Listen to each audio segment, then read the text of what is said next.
So we are back. Everybody, welcome back. Welcome back to the podcast, everyone. I was going to do a bit where I was going to be like, hey, this is Jake Edwards in absentia today. So it's just going to be me. How many people would have clicked away? Be That's like, a pretty I don't want to listen to this guy like just droning on and on into yeah. space. No, like I mean, if I was if I was one of our listeners, the mysterious listeners that we have, if I was one of them, and I clicked on this, and the first thing I heard was one of us saying like, "Oh, just be me this time." I'd be like, "Oh, fuck this." Like, and I You wouldn't listened. even stick around for 3 more No, seconds for them to be like, just kidding, just yeah, kidding. that's how I'm out. Yeah, I can definitely agree with that. Yeah, Yeah, our mysterious and quiet listeners, you guys should leave more comments. yeah, Talk to us. We want to yeah. hear from you. Yeah, even if it Um, is just to insult us, but if you do insult us, insult Jake. yeah, exactly. I can take it. He says that because I can take it better than he can. He has a much more fragile ego than I do. Yeah, I think so. He'll take it. He'll welcome it. Yeah, It's a champion. yeah, yep, yeah, right. Yeah. Anyway, thanks for tuning in, everybody. I wanted to start off the podcast with a topic that I thought was relevant. I spent a majority of yesterday Mhm. um uh studying this topic. And it's the kind of recent updates on artificial intelligence. Um it's getting weird, man. It's getting scary. Yeah. Um for a while there it was just the past few years, right? Because there's been a recent AI explosion, Right. Right. and even a few months ago, it was like, okay, we're getting AI generated art. That's a little crazy, but nothing, nothing. It's like, oh, Terminator is still decades away or whatever. Right. No, it's months and years away Yeah. at this point. Now, when I say Terminator, I don't mean exactly that scenario. You don't mean a naked Arnold in the first act? Yeah, well, we can only dream, right? But right. Not exactly Terminator, but that level of artificial intelligence rather. Something that's autonomous, Mhm. we should say. Or what they call artificial general intelligence. Yeah. So that's kind of the main thing that we're thinking about here, right? Is artificial general intelligence. Right. So that's like what everybody's waiting for.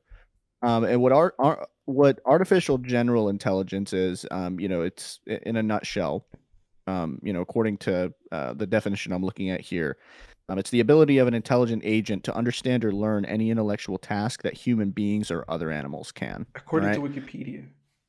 So it's basically, in a nutshell, it's the machines, the AI becoming as intelligent or more intelligent than a human, right? Mhm.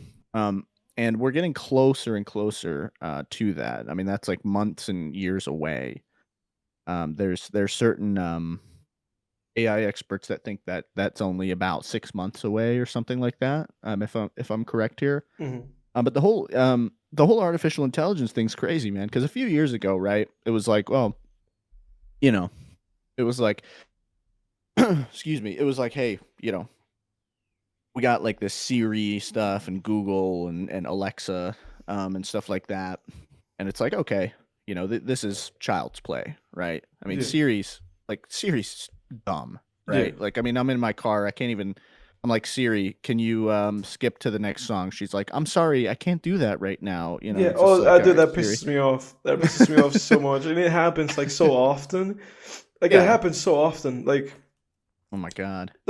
Gee, man. Like every day it happens, and it'll just do like I don't know if this is how it goes for you, but it'll do this thing where it's like rotating, and then it goes like, "Give me a minute," and then it goes like, Yeah. "I'm on it," and I'm like, Yeah, I'm on "Okay, it. yeah," and then it just Yeah. doesn't do anything. Yeah. And she's like, sorry, I couldn't help with that right now. Yeah, And then she just goes away. yeah, It's like, hey, get your ass back here yeah. and help. Fuck me for being safe in my car and not wanting to pull out my Exactly. phone Yeah, and and then change you the end up having song. to pull out your phone, and then you end up dying. Then you end up Yeah, becoming a right. statistic. Yeah, exactly. All it would be all Siri's fault Yeah. in that scenario. Totally Siri's fault. Totally not mine. So, they developed this thing called ChatGPT, right? And that's one of the more kind of advanced AI systems that they've developed. Yeah. And with ChatGPT, the newest update, I was kind of looking through like what it's capable of and what it's doing, and I mean, it's kind of an AI, language model, I guess. Hmm. And what they do is they give it, they'll give it tasks and stuff to do. Then after it completes a task, if there are any errors in that task, they won't even really give it hints. They'll just say, "Hey, are you sure that this has been completed?" I mean, ChatGPT will respond like, "Oh, my apologies. I actually, you know, got this one thing, so here's a revised version," right? Yeah. So it's like actually machine learning. It's fixing its errors and learning and improving upon itself. Yeah. So that's super weird. Yeah. I think I heard something about they've caught AI lying and trying to, deceive people basically, and trying to like, um, just basically lying to the users, right? Um, it's becoming autonomous, and Yeah. it's crazy, man. Um, it's pretty frightening because you get to a point where, and I think Sam Harris was on Lex Fridman's Yeah, and podcast I fairly was gonna mention recently. to you like Lex, because I know that Lex is just like, he studies that stuff. Exactly, and he had Sam Harris on. And Sam Harris was saying, my concerns about AI haven't really changed. I mean, he was talking about, how you'll have this, you'll have these artificial intelligences that, you know, trying to figure out everything, trying to basically build upon themselves in such a way that you can emulate a human being as closely as possible because we're their sort of trainers for now, right? And he's talking about, they'll get it's entirely possible for artificial intelligence to get to a point where they might not even be malicious toward humans, but they may just have interests that are sort of amoral, not immoral, but amoral, where, in the same way that, he basically said something like, you and I don't necessarily wake up in the morning and think like, what harm can I do today to insects, right? Right. But we may all the time do things that are harmful to insects, daily, just because of, whether we're, you know, building something on an anthill or, digging one up or removing a wasp nest or whatever, right? Um, so this is kind of a big concern. One of my favorite YouTubers that kind of goes into the artificial stuff is a guy named David Shapiro. Hmm. And he Cousin of Ben actually, Shapiro. yeah, not Ben Shapiro. Ben Shapiro, like Ben Shapiro's probably. I have no idea what his take on AI is, but I bet his take is something to the effect of, "Listen, guys, artificial intelligence is never going to be as smart as a human. Okay, a computer is just not going to be as smart as a human being, and it's not going to have human level Do you consciousness. really Okay, think that that would be his take on it? yeah." Because think about what his take is on like global warming or anything that's of concern. His Yeah. his take is always like he has that very like conservative sort of neo like Republican mindset of like, humans are in control and we're the smartest and man is, the highest on the food chain, you know what Yeah. I mean? And will always be, right? Yeah. Which I think is just a very naive view. I mean, I think if we were to condense time down to all of time down to an hour, I think humanity would have been born in the last 5 seconds or something like that. So it's really foolish to think, we've been on the um we've been at the top of the food chain for not even 5 of those seconds because we had to kind of, you know, start at the bottom, Yeah. and rise up, Yeah. right? But I mean, maybe not necessarily at the bottom, but certainly not at the top either for a little while. Yeah. If you look back on prehistory, um, you know, uh, so anyway, David Shapiro has some interesting videos on AI. A couple that are worth checking out are he basically has a video called AGI within 18 months, Mhm. explained with a boatload of papers and projects. It kind of talks about like all the evidence for, um, you know, all the evidence, the empirical data kind of demonstrates that it is entirely possible for um, artificial general intelligence to manifest Mhm. within AI within the next 18 months. The Um, next 18 months. exactly. Huh. And he also has a really awesome video titled "The Post-Singularity Predictions." And the subtitle is "How Will Our Lives, Corporations, and Nations Adapt to the AI Revolution?" And it's sort of like this futurist sort of predictions on what may happen, what's likely to happen, a few likely scenarios, right? So he talks about um, what's going to become abundant with AI. Mhm. A few examples of that are going to be knowledge, information, and cognitive labor, right? Yeah. So science, economics, thinking of all kinds, right? And he pointed out that we actually sort of do this already. Um, we sort of already outsourced cognitive labor in the sense that, like, if we need to know the answer to something, we'll just go to Reddit, Yeah. right, and just look at like other people have answered this question, Right. right? So we've already sort of been outsourcing and passing the buck on cognitive labor to the internet for a while now. Yeah. Um, and human cognitive effort is going to become, irrelevant, basically. Yeah. And he talks about how this isn't, such a big deal because he said that like he made a good point. He was like, most human cognitive effort is already irrelevant because everything most people think of has already been thought of before. Like most ideas have already been people have already had your ideas and stuff like that. So you know, eh, think of that what you will, I guess. Let me see here. He talks about to do. And this is Dave Shapiro, right? Yeah, this is David Shapiro. David Shapiro. Dave Chappelle. Yeah.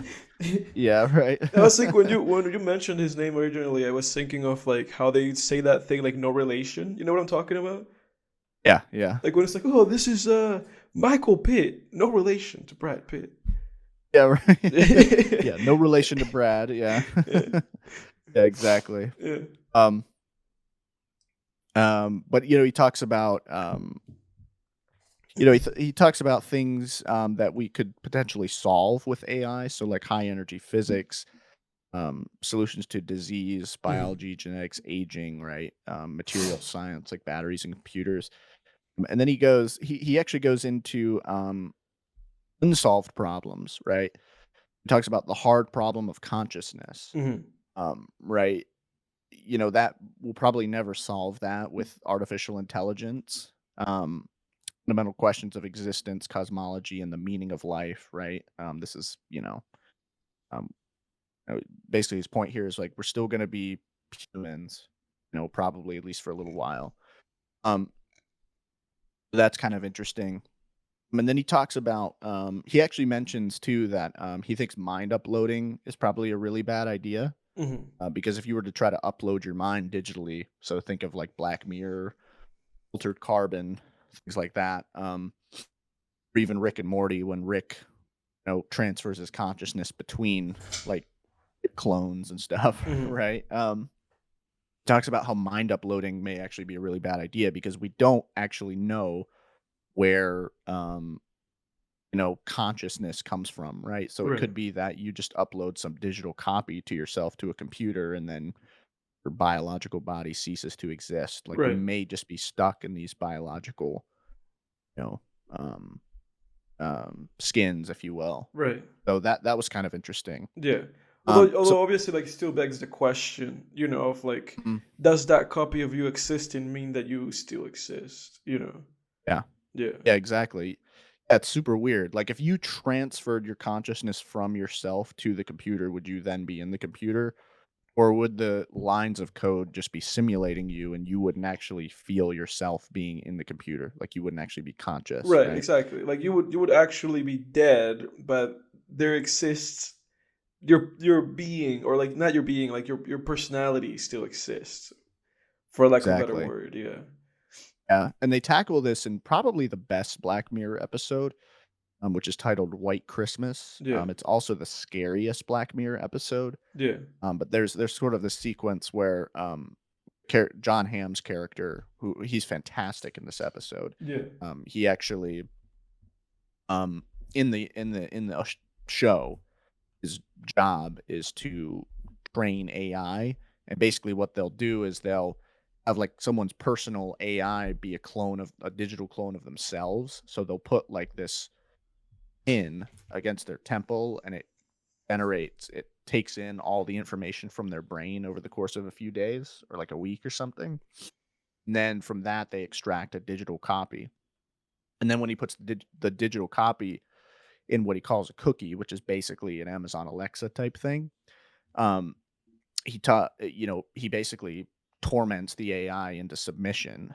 But the AI is just this digital copy of the person, and they're completely terrified and, just out of it, right? They're just like, "Oh my god, what the fuck's happening? I'm me," and he's like, "No, you're a copy."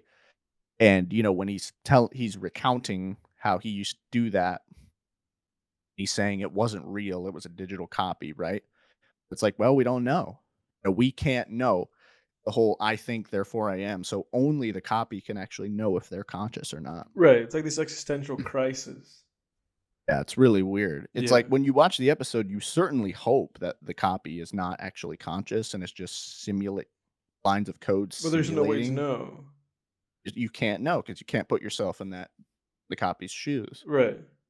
It's that problem of hard solipsism or whatever. Right. Um. Oof. Tough. Anyway, feel free to jump in at any point. I'm kind of rambling, but I'm just kind of trying to go over like all the latest updates. This was like this video was up 7 days ago. Yeah. Sure, at the rate that this is going, I'm sure this is honestly like relatively dated. Yeah. You know what I Well, but mean? that's the thing, because it's like, I remember when you and I first had this conversation, and we mentioned ChatGPT and all this stuff. The and like now, that conversation that you and I had maybe like a couple months ago, it's like dated, because you're Yeah. just telling me about all this, like all this new information, how this stuff is just changing so quickly. And like, funnily enough, Elon Musk keeps like doubling down on this whole like Neuralink thing. You know about that too, right? Oh yeah, yeah. And It's to gonna be me, our way of remaining competitive with AI. right, it's like, what's the point? Because it's like moot. It's like it's a moot point. It's like it's there's no remaining competitive. The only thing that is going to be left to assess for us is like, how do we remain essential? You know what I mean? Because it's like, I feel like if we get to a world where we just become like Wally, I think Hmm. people are just gonna be so like down and out, because there's like no, what's the goal, what's the motivation? There's nothing. It's just AI doing things for us. Yeah, And exactly. is that even preventable? Like, is there a preventable thing? What you talked about with the whole Wally thing, that was actually kind of one of the next segments in David Shapiro's video Hmm. about jobs and occupations, right? So he says, he states basically that, as AI becomes more capable, it's going to take over a wide range of jobs. We're already seeing this. I know Yeah, that dude. copy. There's people are not gonna be like making music or like movies and shit anymore.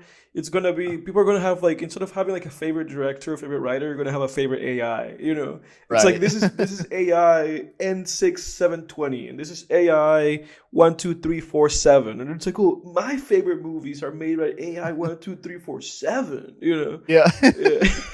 Yeah, right. Yeah. It's like Rick and Morty Rick C-137 or whatever. Yeah, Yeah. exactly. Yeah. Oh, you're exactly right. Because I mean, David Shapiro said that his wife, I think he said his wife is in different. She's a writer or something, and she's in different writing groups, and she's come across copywriters who are already losing um their jobs to AI. Which, look, I mean, I've always Pretty thought fast. copywriting was a really useless thing anyway. Like, I thought about trying to become a copywriter, and I was just like, this is so stupid. Like, Yeah. anybody can do this. Yeah, yeah. Anybody could just write like, buy this magic pill and Right. have your dick grow 4 inches Right. today. And Right. it's just like, actually, let's put this other word in there because that's more of like a tickle word. Like, Skadiddle, skadoodle, make it grow yeah, your right. doodle. Something like that. Yeah. Yeah, you should be a copywriter. Yeah, right. Yeah. Copywriting's so dumb. It's just all about like, oh, how do we, tickle people's balls enough to like buy this product? Yeah. He talked about, we might need to adapt to new economic models, like universal basic income, pursue alternative forms of purpose and meaning outside traditional work. He talks about how, to lead to a greater emphasis on creativity, on exploration, self-improvement, things like that. Mhm. And just kind of more toward cultivating what makes us unique. Right. When he talks about how like our daily life and social connection, social structures may evolve because of AI. Like he Mhm. talked about how we may be looking at an increase in multi-generational homes or tribal frameworks, things like that. Mhm. But yeah, and then he talks about like the distribution of benefits, right? So he talks about how like nobody wants to be in a cyberpunk hell, you know what I mean? Right, where it's And like so the fucking pyramid, like what's the name of that movie, Blade Runner? yeah, exactly. Yeah. Right. Yeah, or any number of those cyberpunk movies. I mean, we're already, if you watch RoboCop, I mention RoboCop all the time. RoboCop we're already living in basically. Mhm. Just don't have actual RoboCop, but that society, I mean, we're pretty much living in that. Mhm. Because that was like a very contemporary sort of cyberpunk thing. Mhm. The world sort of looked like our world now. There weren't any flying cars or anything like that. Mhm.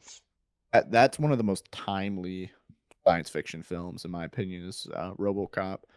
But he talks about, because he was saying, there are a lot of people that are like, well, the rich are never going to want to share their wealth, and he was talking about, well, thing is, right, like they may not have much of a choice in the what kind of in the idea of other people living as luxurious as them if resources become so just abundant with AI. um you know Mhm. they're not gonna have much say in like, well, and they're not really, a lot of them aren't really gonna care either, like, hey, I just made $1 billion, but you know what, still need for these 5 million people to still be living in slums. You know what I mean? Like they Yeah. don't care really. I mean, that's not their end goal. Right. That's, we like to think of the rich as being like these evil sort of supervillains, but they're more in, again, it's more incidental, the harm that large corporations do in the name of Right. profit. Right. Anyway, it's it's getting real, man. It's getting really real, and there's going to be a lot of changes coming. Yeah, it's fascinating living in this and being alive at this time, right? Because I often think about the whole like last Thursday theory. You know what I'm talking about? Oh, what?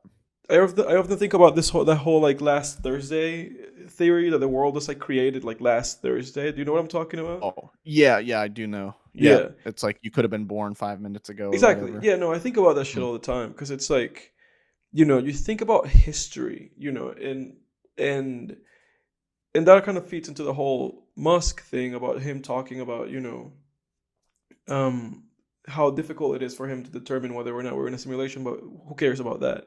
But Yeah, what I'm getting at with an this is unfalsifiable claim. right. But what I'm getting at with that too is that sometimes, I feel like you have this kind of like feeling about time that it's just like, how is it that we are living, how is it that we're alive now, and like now we're alive and all this like you know, it feels like the world is like in a place right now where it's changing extremely fast, Yeah. where it just feels like before in history, you know, things were changing like every 500 years. And we're like, oh my God, there's books, and then like Yeah. 100 years later, oh my God, we have print, we have newspapers. But it's like now shit's just happening so fast, Yeah. It's Yeah. exponential. Yeah.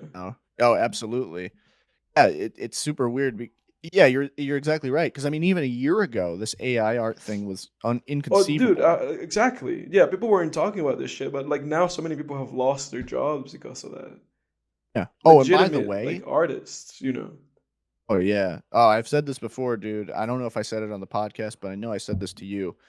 I remember like a few years ago, you always have like this sort of grass is greener mentality, and I was like, man, if I, oh man, it's hard to be a writer. I bet if I was like an artist and was really good at illustration, I could have been finding at least some work as like a Yeah. concept artist, Not and it really. was Yeah. like, no, Yeah. I'm so glad I'm so glad I never went down that road. Yeah. And dude, by the way, AI art, it's a thing of the past, dude. Because today I'm on YouTube, right? And I Mhm. click on this video that was Breaking Bad seen as a dark 80s dark fantasy film. It was an actual scene where it was Hank and Walter talking, but as 80s dark fantasy characters. Mind you, it looked kind of shitty, like the mouths were just moving, and it was Yeah. their But voices, it's though, it's of on its course. way, isn't it? Yeah, but that's Waltuhh. one thing. Yeah, Waltuhh. But that's the thing. I've realized, like, because I was a doubting Thomas, man. Like a few years ago, I was like, VR, AI, all that shit. Mm. I was very. It was. I look back on that and poo pooed it a little bit, where I was just like, it's not going to be like a sci-fi film, probably. No, I've learned that kind of thinking is riddled in error because, I mean, this is, like I said, like you said, it's exponential. Mhm. Um, By the way, the whole thing about living in a simulation, I did want to bring up something. I read an interesting article a few months ago where a guy, I don't know if he was a computer scientist or what, but he was talking about how he was talking about different ways that we could possibly deduce, we could actually falsify the idea of us living in a simulation. Mhm. The one that I found really interesting was we're in a simulation, sort of like in a video game where if you start going off the map, it's like what happens in a video game, right? When you go too far off the map, it Right. kills you. Right. Again, Just it's like kill you it's like because that Rick and Morty thing where they have to trick the AI into spending all its energy in one section so they can get out of the simulation. yeah, exactly. Was that the M Night Shyamalan's That episode? was the M Night Shyamalan's episode, yeah. Yeah, I Because they kept remember they kept that. having they kept having like plot twists in that one. Yeah, exactly. Isn't that one? It's Doesn't that one end with like Rick going to Morty and being like, "Are you a fucking simulation?" Like just angrily, like in the middle of the night.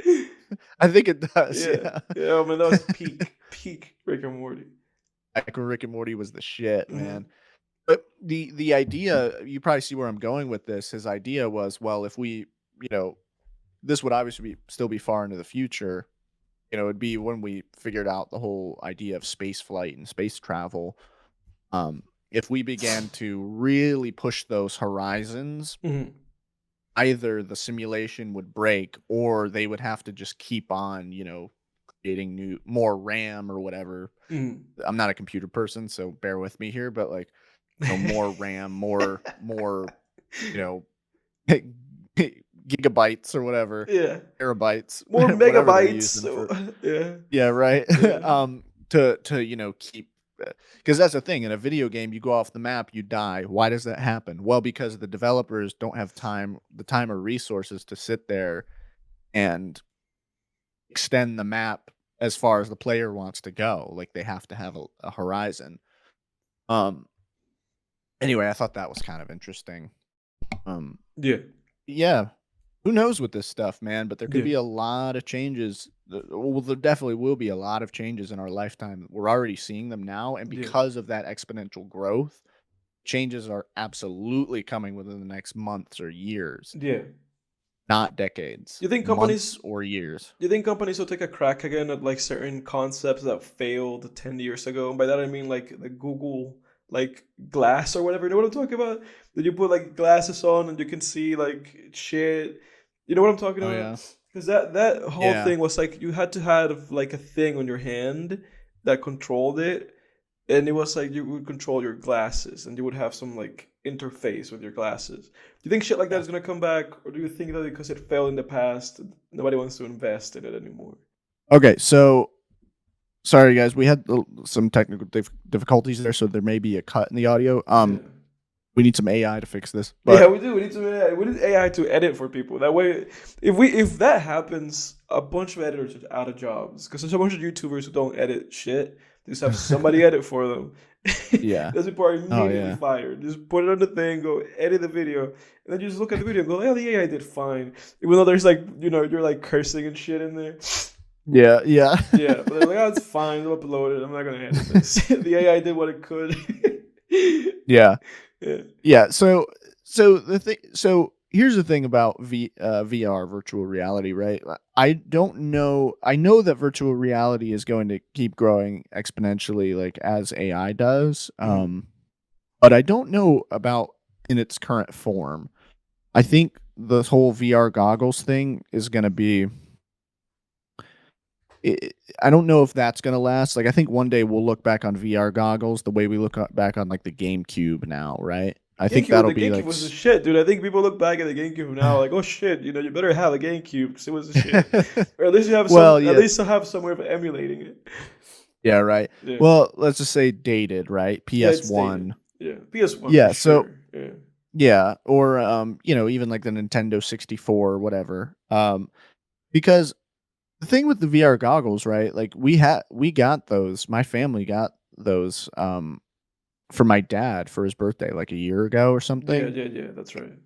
And dude, I don't know when the last time I've touched that is or anybody. Like Yeah, I don't know if it's just us, but I don't know how popular those are going to be, man. I yeah. don't know if I think people it really is kind want of this like inherently uninteresting. Yeah, it is because it's just like you put these big bulky goggles on you. It's like cool for a day, and then it's just, dude. I don't know when the last time my dad, my mom, my sisters, anybody have touched those things. I certainly haven't. Whenever I'm at my parents' house, I do not see anybody using that. I yeah, mean, dude. So I VR in its current form, I'm not so sure. yeah. I think that's going to develop in different ways. What that looks like, I don't know. I mean, do you Certainly remember? Certainly with like cybernetics and stuff that are going to be coming out in the future. We're already working on those with Neuralink, but Yeah. I think go it ahead. is. I think it is like an inherent failure, and it's funny because I think somebody should have said that to Mark Zuckerberg, Yeah. because didn't he try like really try to make it like he really tried to make it happen. He really tried to make Yeah. VR cool with Facebook. Remember that shit? Yeah, that was a year ago with the metaverse. Yeah, That's and all it you just heard it about. just didn't work. No, I It certainly didn't don't hear work. anything about the metaverse anymore. No, he lost like I think before that he was like the second like richest person in the world, and he's not that anymore. No. No, he like lost like he lost so much money. Oh god. Well, good. That Oh guy jeez. sucks. Yeah. Anyway, that's a skin crawler for you. yeah, Skinwalker. right. Yeah.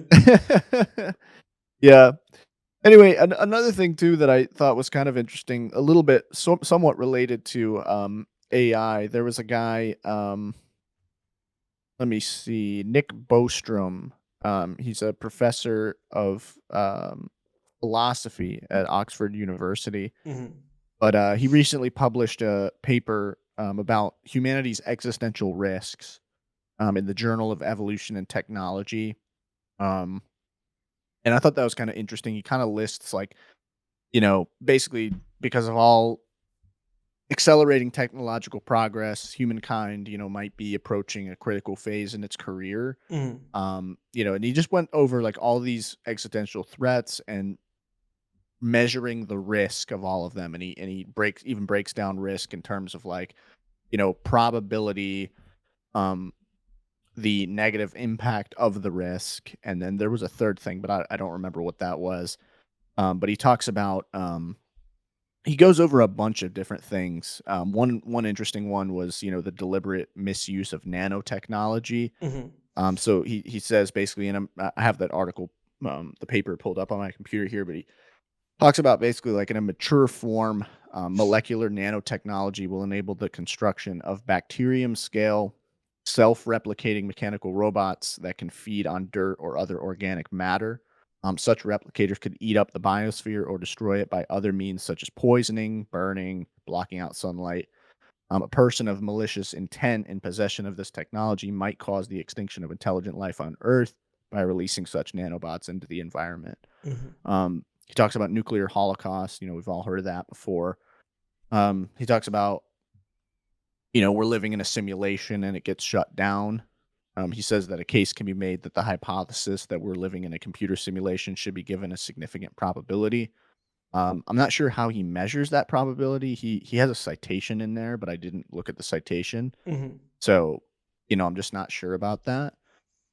Let me see. Badly programmed superintelligence. That's kind of what we're talking about right now. Yeah. Genetically engineered biological agent. He just goes through all kind of different stuff. So anyway, that's kind of an interesting paper to check out. I mean, there's a Hmm. ton of stuff that he has in there that, don't even have time to get into, but the paper is really interesting. Yeah. Um, but anyway, I thought that was kind of cool. I discovered that in my, um, sort of doomsday research yesterday. Yeah.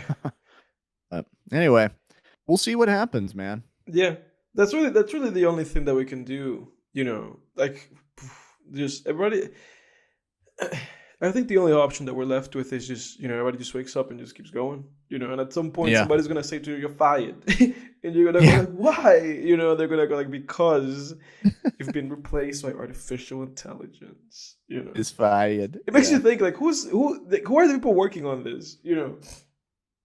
If every movie and everything that we do always just says to us like, oh, this stuff's not good, this is bad, then who's who's working on this? Who are the people Well, that are that's going like, let's double down? Who cares?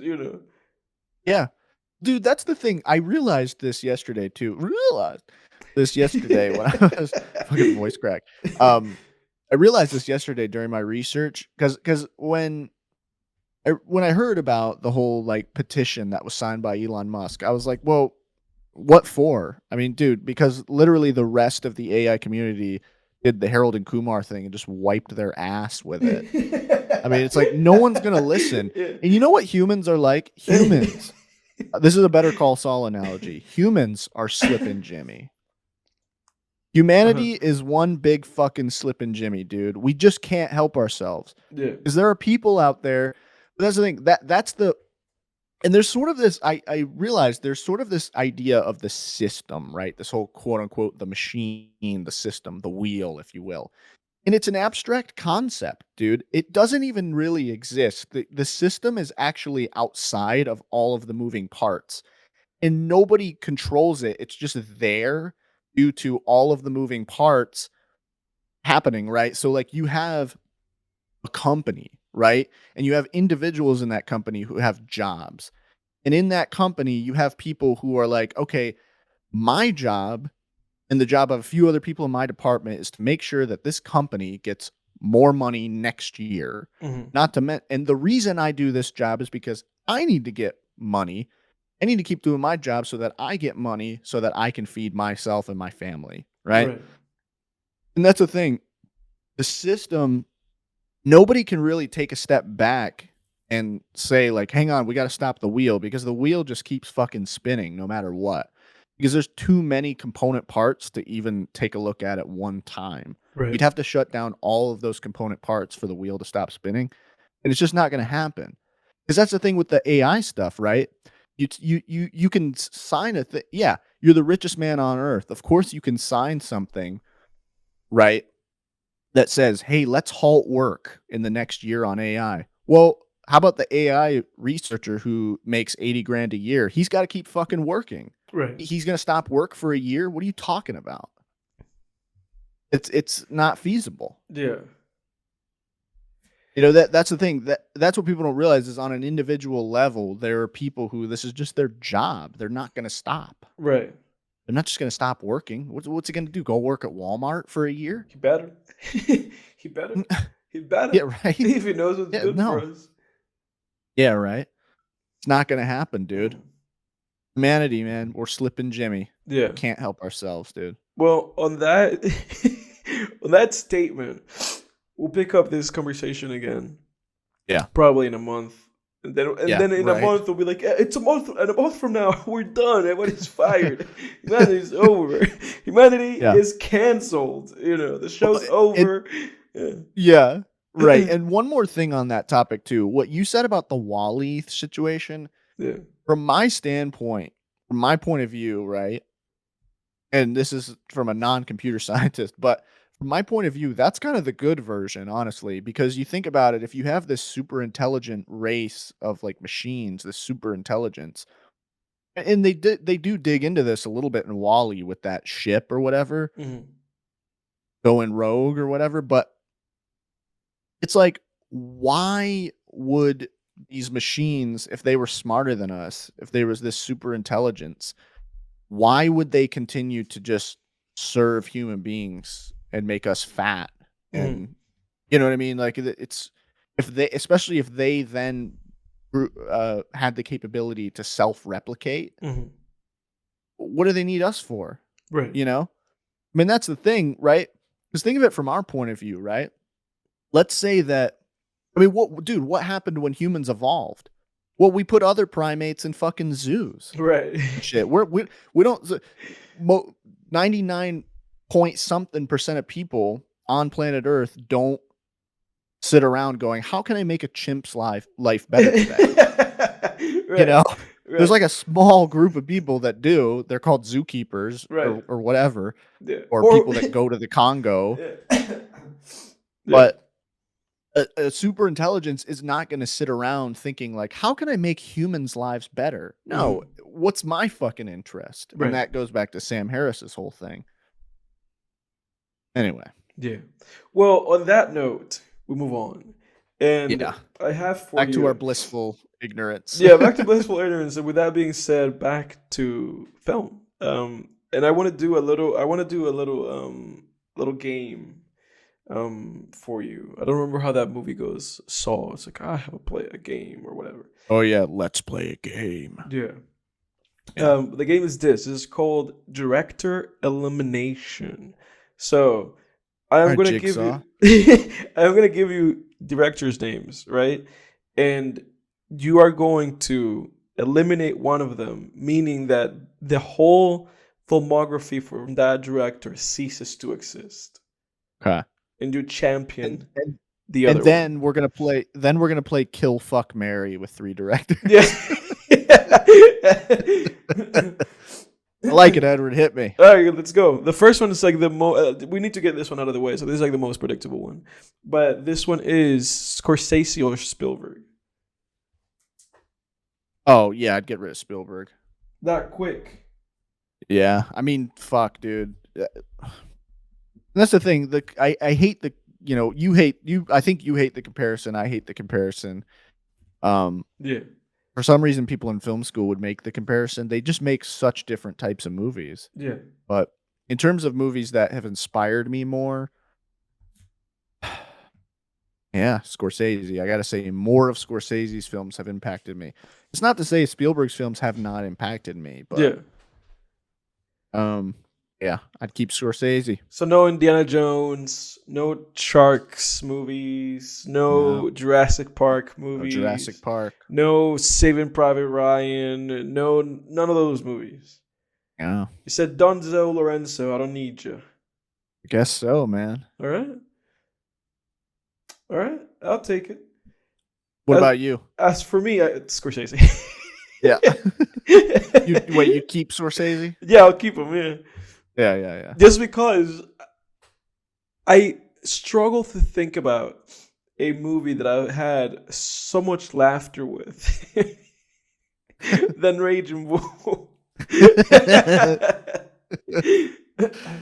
Oh man. Yeah. Yeah, Raging Bull is just wonderful, man. Plus, I think the people that Scorsese inspired, I I like them more than the people that quote Spielberg as a direct inspiration. J.J. Abrams. Exactly. Yeah, the Spielberg disciples suck. Yeah. Yeah. Like Spielberg is he's an OG, right? Spielberg has made some great films. Yeah. And he had an awesome, an incredible impact on cinema, Yeah. but E.T. yeah, the Scorsese disciples are quite a bit better. So that being said, the next round is Scorsese disciples. So this round pits Tarantino versus Paul Thomas Anderson. Who you got? I'm sorry, Edward, but I'd scrap PTA. Yeah. I'd have to, man. So you're going with I'd keep Tarantino. You keep Tarantino. Okay. I mean, you know where I'm going with this. You know where I'm at. Yeah. This is a very predictable one for me. That being said, the next one. Well, hang on. Our listeners don't know. Wait, what do you mean? Who you'd pick? Oh yeah, for sure. Paul Thomas Anderson over Tarantino. Yeah, you'd keep him. Yeah, I'll keep him. And the next one for us, I'll keep There'll Be Blood and all those other fucking movies over. I know that is a tough one, man. I don't want to live in a world without Punch Drunk Love or There Will Be Blood or Boogie Nights or. I mean, fuck all of them, dude. Jesus. Yeah, exactly. They're all great. That's the thing. Like, these are two guys with like really great filmographies, and it hurts me because I love Kill Bill, and I love Django, and I love all those Tarantino movies. Yeah, that's a tough one. That to me, that's tougher than Scorsese, Spielberg, but I knew where I was going anyway. Yeah. This is one that I know where you're going, and this is one where you know where I'm going. So this is another one that's like not that controversial for us, but it is Wes Anderson. And a guy that's directly related to Wes Anderson, Taika Waititi. Wait, so it's between Wes Anderson and who? And Taika Waititi, the guy that made Jojo Rabbit. Oh God, dude! And I was thinking Thor that movies. I was gonna scrap Wes Anderson. Yeah. Wait, let me see what else he's Taika Waititi. Yeah. Or Jojo Rabbit. Oh, Free Guy. He did Free Guy? He did Free Guy? There's no way. No, he didn't direct it. Yeah, he must have been a producer. I hate when Google does that. Like, they show the movies, but it's like they weren't actually. Yeah, no, I would scrap Waititi. Scrap Waititi? Yeah, same here. People are shitting on that guy. Because, like, as you remember, that last Thor movie was, like, really poorly received. It's been par for the course for Marvel over the last, like, 2 or 3 movies they've released. Yeah. Because it was like that for Thor, and it was like that for the Quantumania movie. That Quantumania movie, I heard nobody even say a word about it. Online, nobody was talking about it. It just got shut on Other than the fact that it looks like Shark Boy and Lava Girl. Yeah, that's the only thing. Just the memes. That was the only thing that came out of that. What came out before the Thor movie? Was there another thing? Or was it just Spider-Man? Oh, MCU. I think it was just No Way Home. You think so? Believe. MCU films. I think it might have just been No Way Home. We're gonna have our answer in a second here. Whatever, if it wasn't No Way Home, whatever it was, it's like the most forgettable thing in the world. Far From Home, Hawkeye, Moon Knight, She-Hulk. Well, if you count TV. Yeah, just the TV shows. Yeah, we're not counting the TV shows. Oh, Multiverse of Madness. Oh, that thing. That's right. Yeah. that thing. Didn't you watch that movie? Yeah. It was whatever, man. Yeah. It wasn't terrible, but. Yeah, so even you forgot that thing existed. Yeah, I definitely did. Very forgettable. I feel like Remy owed somebody a favor, and that's why he did that movie. He was like, sure. or like he was like, they told him, they were like offered him 2 hands, like crossed like this. So they were like, if you shake this hand, you have to make you have to make that new Doctor Strange movie. But also, if you shake this hand and you have to shake them both at the same time, we'll probably maybe let you make a Spider-Man movie again. And he was like, all right, here we go. Yeah. It probably was, honestly, like, that probably was. He's probably trying to get, like, back into bed with Marvel, you Yeah, I know? think so. Honestly, I think so. Because like I think he's probably seeing how much freedom they're giving this guy. So, I mean, Waititi just fucked up that whole Thor movie. So they're probably like, so in his head, it was like they're giving these guys a lot of like leeway to like do whatever they want. So he probably thought to himself like maybe this is maybe now I can do my 444. Maybe now I can make my my return to Spider-Man and make that fourth Spider-Man movie and make everything right. Yeah. Yep. But that's what keeps him up at night. He wakes up at 4:44 in the morning and goes like, "I have to make a Spider-Man movie." And then he remembers Speaking like, "Oh, of but Marvel owns the rights to that thing." Yeah, right. Yeah. Sorry, I definitely didn't mean to cut you off there. Mhm. I speaking of Raimi, I am very excited about that new Evil Dead Rise movie. I know I've mentioned that before, but another trailer came out for that the other day. Man, I'm excited for it, man. Yeah. That's one of those that's one of those franchises, like especially in the horror realm, that we just don't deserve. Yeah. I have to watch because you are now privy to the fact that I've only seen the first one. I have to see the second one. Yeah, Yeah. of the originals, yeah. Yeah. Army of Darkness is fun too. Yeah. That's the third one. Yeah, it's more of like a basically Ash goes back in time and he has to like fight deadites in like a medieval setting. Yeah. It's more like it's a lot different. Like it's a lot like Monty Python. Yeah. Um it's very like 80s dark fantasy kind of in that, you know, camp, so to speak. You That's pretty just good. said this. You just said this. You gave me this information, which has now led me to find. Now I know something now, Jake, Mhm. and it is that I have seen Evil Dead 2. Yeah. I could have sworn you've seen it. I've seen it. Yeah. I ca that's the one where they say, like, "I'll swallow your soul, I'll Yeah, I've swallow your seen it. Yeah, soul, because dead by dawn."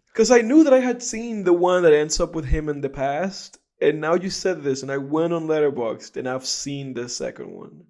I knew it. I The knew it, one that I man. haven't seen is the first one. Interesting, I've okay. not seen Evil Dead, the very first one. The first one is because the second one's basically a remake of the first one, That's but what I it's just understand. like Yeah. yeah, but it's just he still ties it in. It's like a soft reboot, so it's still a sequel, but it's also a retread of the first one. The Mhm. key difference is the comedy. So the second one plays like a ultra violent sort of Tim Burton film almost, Mhm. whereas the first one. So you've seen the reboot of Evil Dead from Yeah. 2013. Yeah. The first one is more like an 80s version of that, where Okay. it's Huh.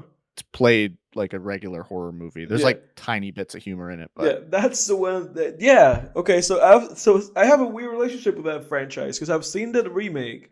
I've seen the yeah, second one, which is technically like a soft reboot of the first one, and then I've seen yeah, none of the other movies. yeah. Okay. All right. Yeah, no.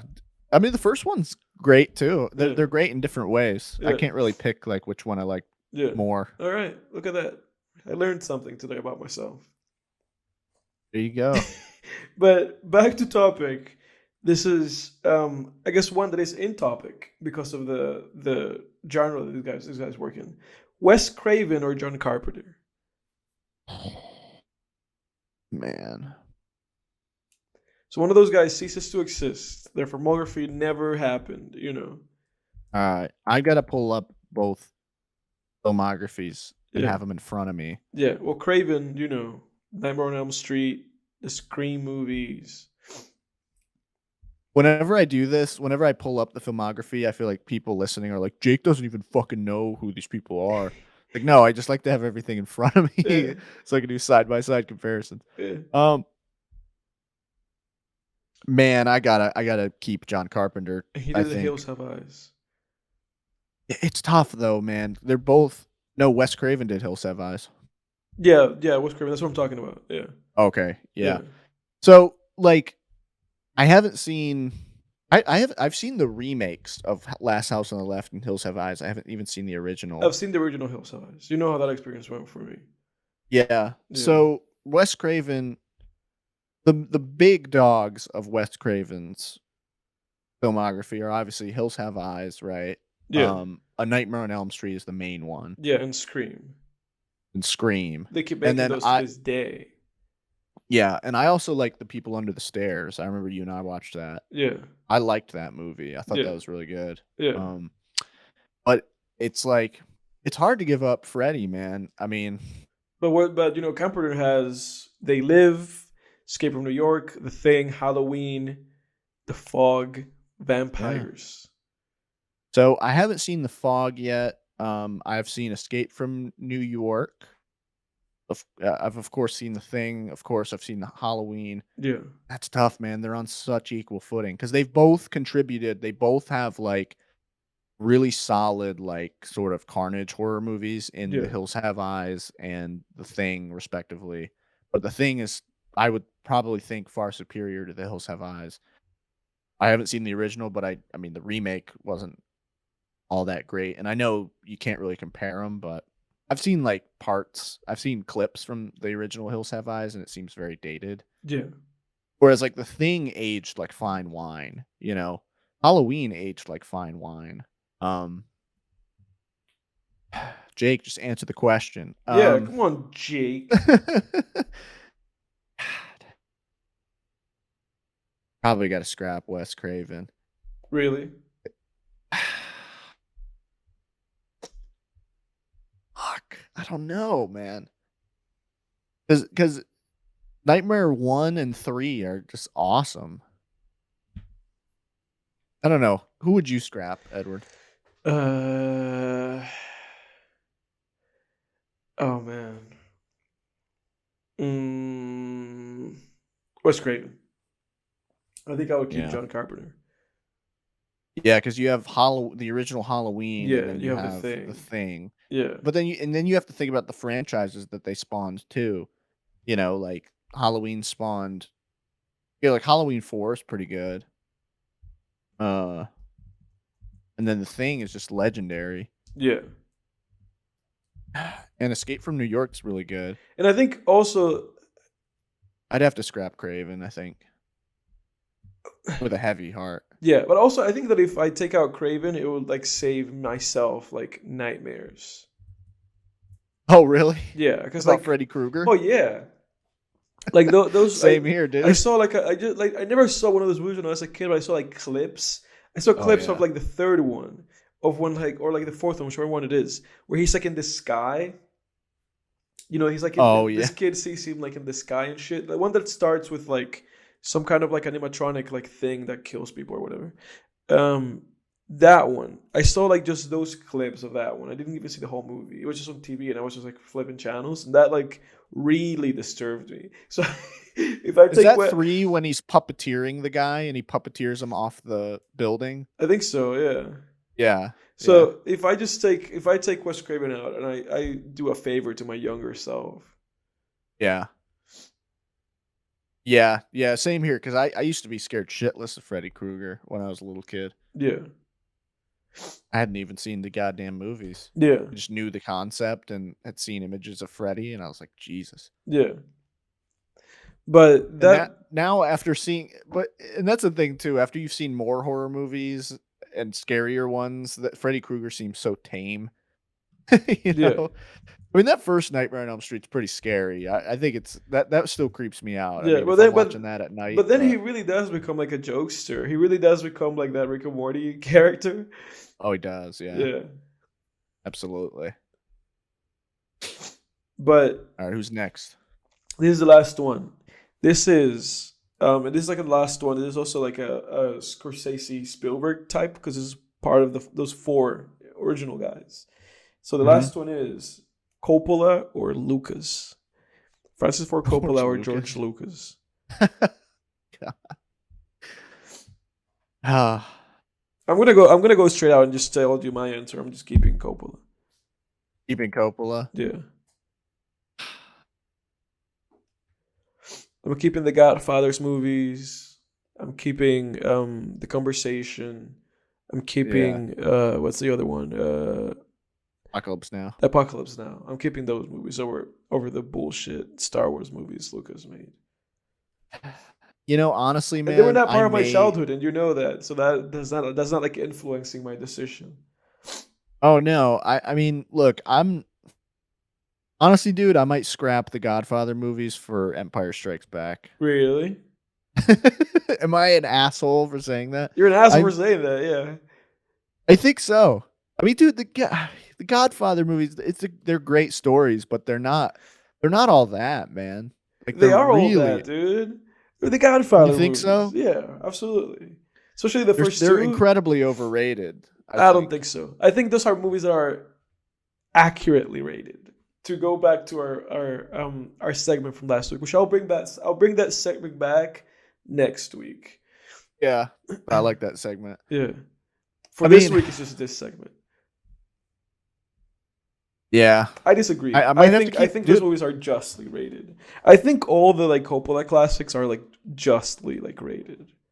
I actually haven't seen Apocalypse Now. I still need to watch it. Yeah, no, they're all great. They're all great. I have no qualms with those movies. I have an uncle who's like a war veteran or a military veteran, and I always feel like an asshat because whenever he and I are talking about movies, whenever he brings up war movies that he loves, I'm like, man, I have not seen it. Like, dude, Yeah. War. Oh, sorry, I maxed out the mic there. War. War movies. You're If behind. there's one genre that I'm a massive slacker on, it's war movies. Yeah, dude. you're behind that. I haven't seen. Yeah. Dude, I haven't seen Platoon, Apocalypse Now, Saving Private Ryan, Hurt Locker. I haven't seen Schindler's List, if you count that. Yeah. The Holocaust, that counts. I've not seen Schindler's List or Platoon, but I've seen the other ones. Dude, I'm a massive slacker on war movies. You're a big slacker. They're so fucking long, man. They are all long. They're all epic. They're like 3 hours, 2 hours, 4 hours. Yeah. Yeah. I haven't seen Lawrence of Arabia.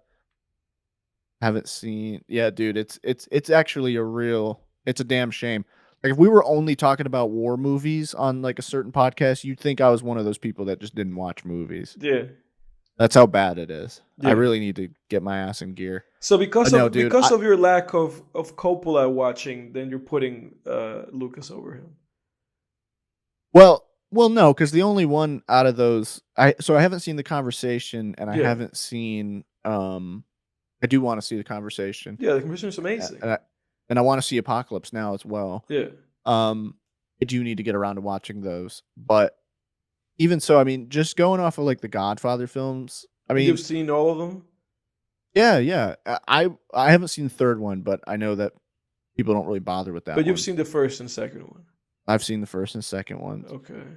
I mean, dude, I can never, dude. I sound like Peter Griffin in that episode of Family Guy, but like, man, it's like, dude, it insists upon itself.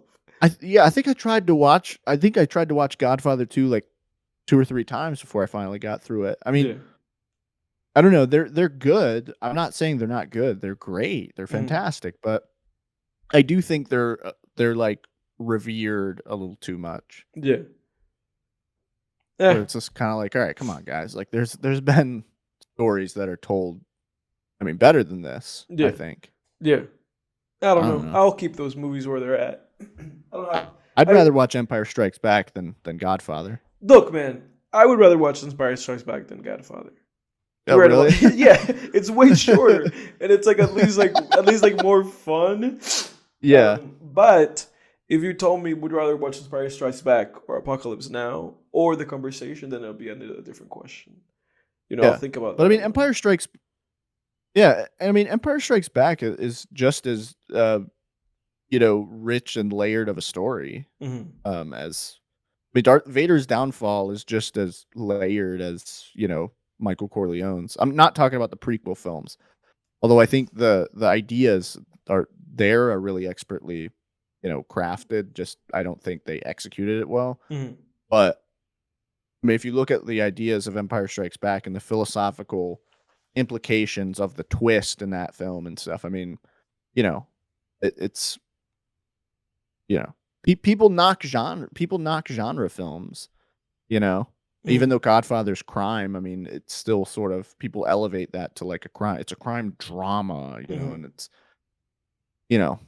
I'm very dubious of knocking genre films. I am too. Just because they have lasers and stuff in them, or whatever. They do have lasers. Star Wars is silly. Star Wars is a boy. It's a child's movie.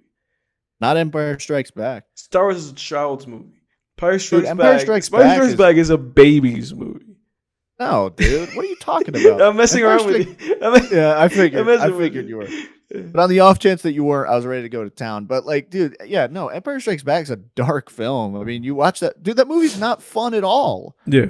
People say, you know, Empire Strikes Back. They talk about it like it's fun, dude. There's no color in that movie, Yeah. even just not in a visual sense. The movie takes place on a snow planet, a swamp planet, and then this dimly lit basement of Cloud City. Like, it's a very dreary, dark, brooding film. Yeah. I mean, you know, I'll maybe not go that far to say brooding, but it is, you know, it's gritty. But you do have to admit that in this conversation, you do have more appreciation for that movie because of the history that you have with it.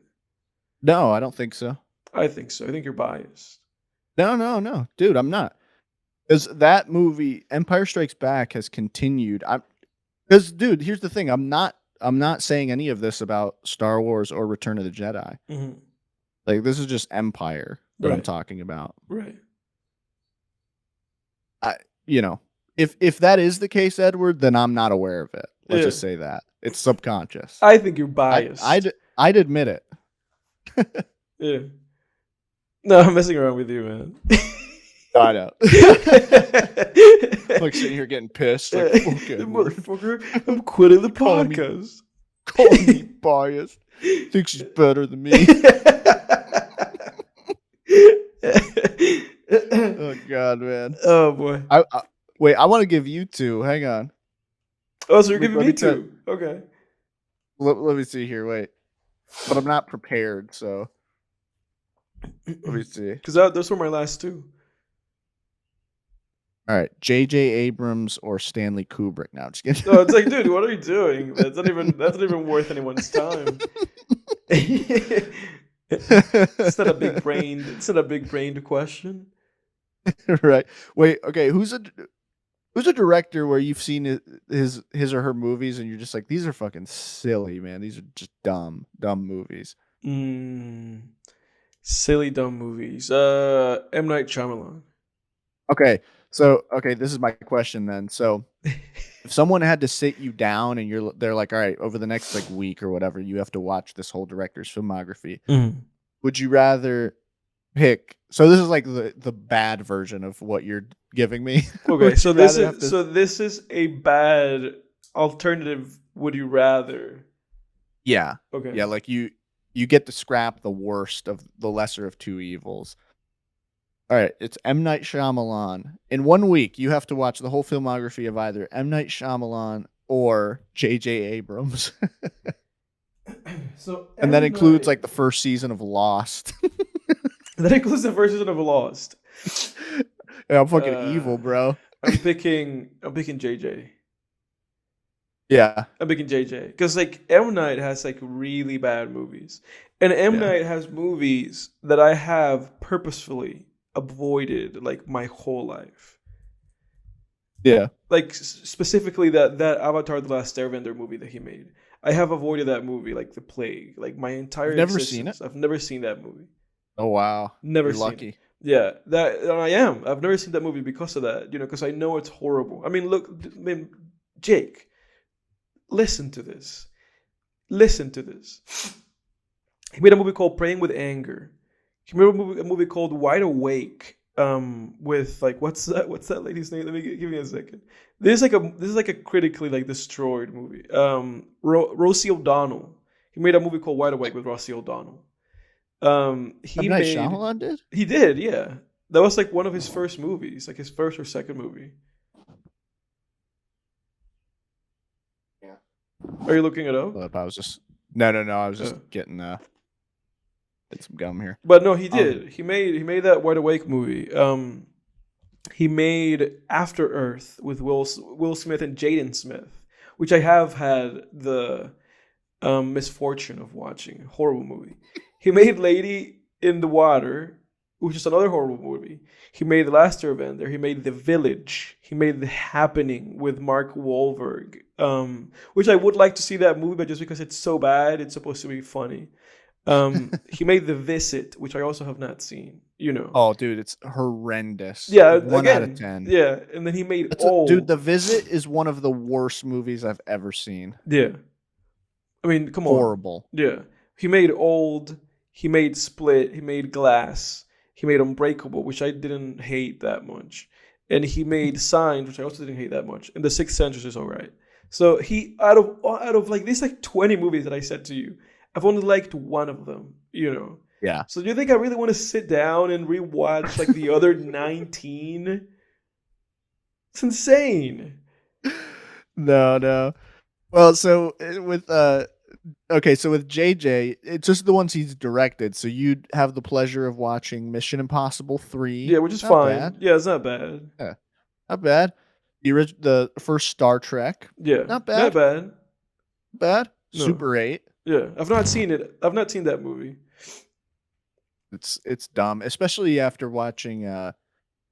Especially if you've watched Stranger Things, then Super 8 just looks like a Kmart version of it. Like it's just really like it's that. Yeah. It's E.T. It's with the Cloverfield monsters or whatever. I mean, it's just dumb. Mm-hmm. The first season Star of Trek Lost. Yeah. Yep. Oh yeah. You got to sit through that. That's right. So you got to watch Star Trek Into Darkness. Have you seen that? Yeah, it's fine. I've seen it. Yeah, it's not bad. Yeah. I mean, it's a little dumb, but yeah. And then of course you got to watch. Yeah. And then you got to watch Star Wars Awakens and The Rise of the Star Wars. Yeah. Yeah, The Rise of Skywalker. Yeah. One abysmal film and one that I can stomach. I'll take it. I'll take JJ. I'll take JJ over M. Night. I'll take JJ. You might even have a little fun, honestly. Yeah, no, I take JJ over M. Night any day. Because at least JJ, he made like movies that are like popcorn. Like, oh my god, this is gonna be dumb, but I'm gonna have a nice time. There's not such a movie in M. Night's catalog. No.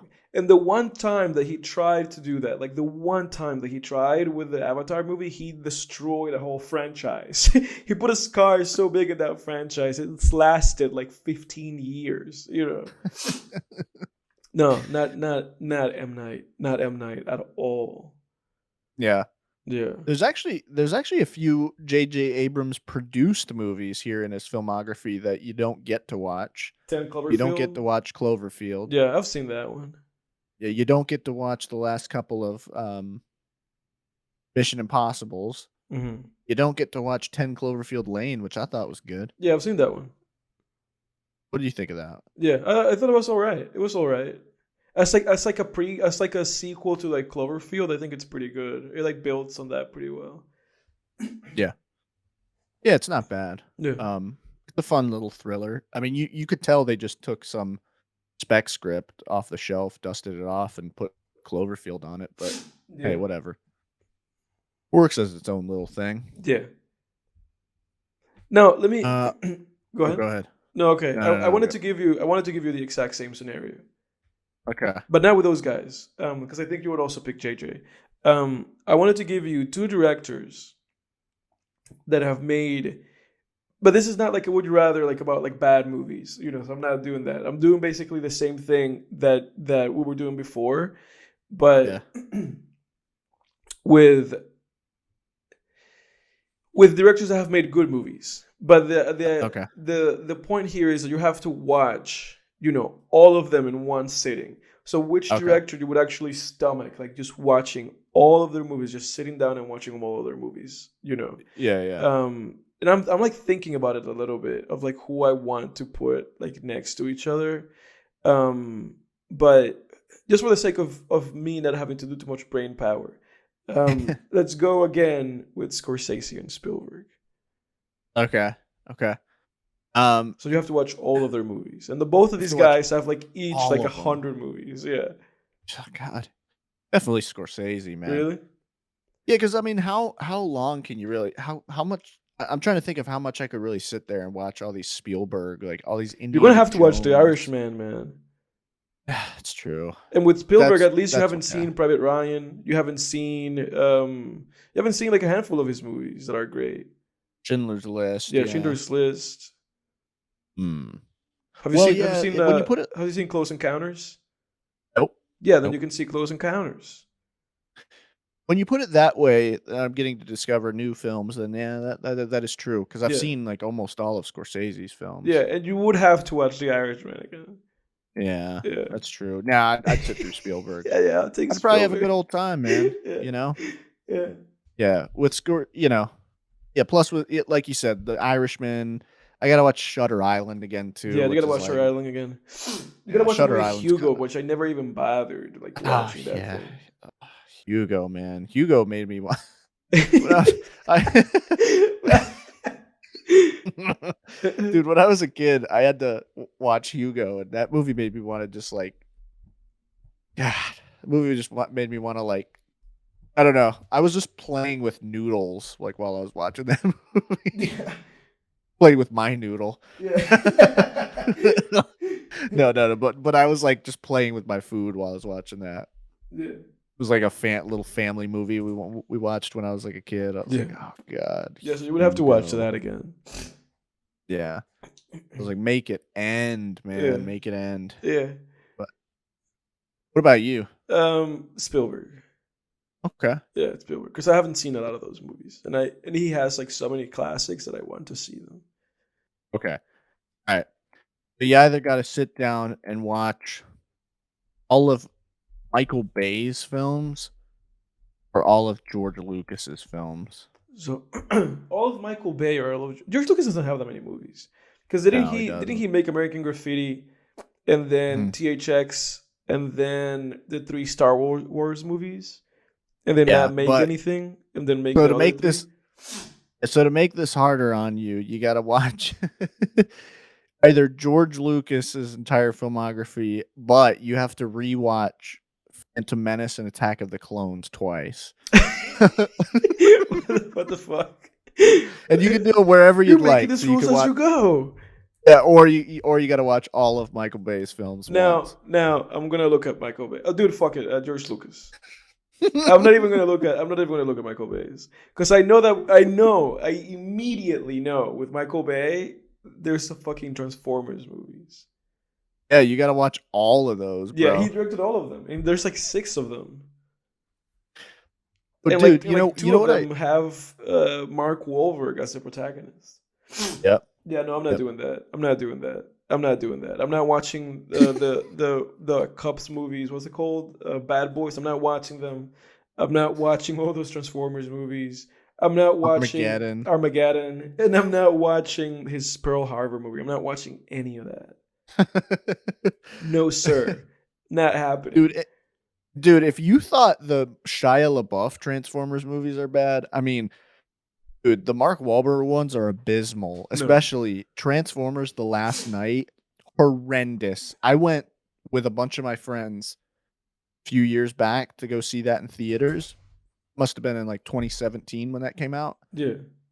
Oh my God. 1 out of 10 movie, dude. Horrible. One of the worst movies I've ever seen in my life. Yeah. Transformers The Last Night. No. I mean, dude, they're just making up rules as they go.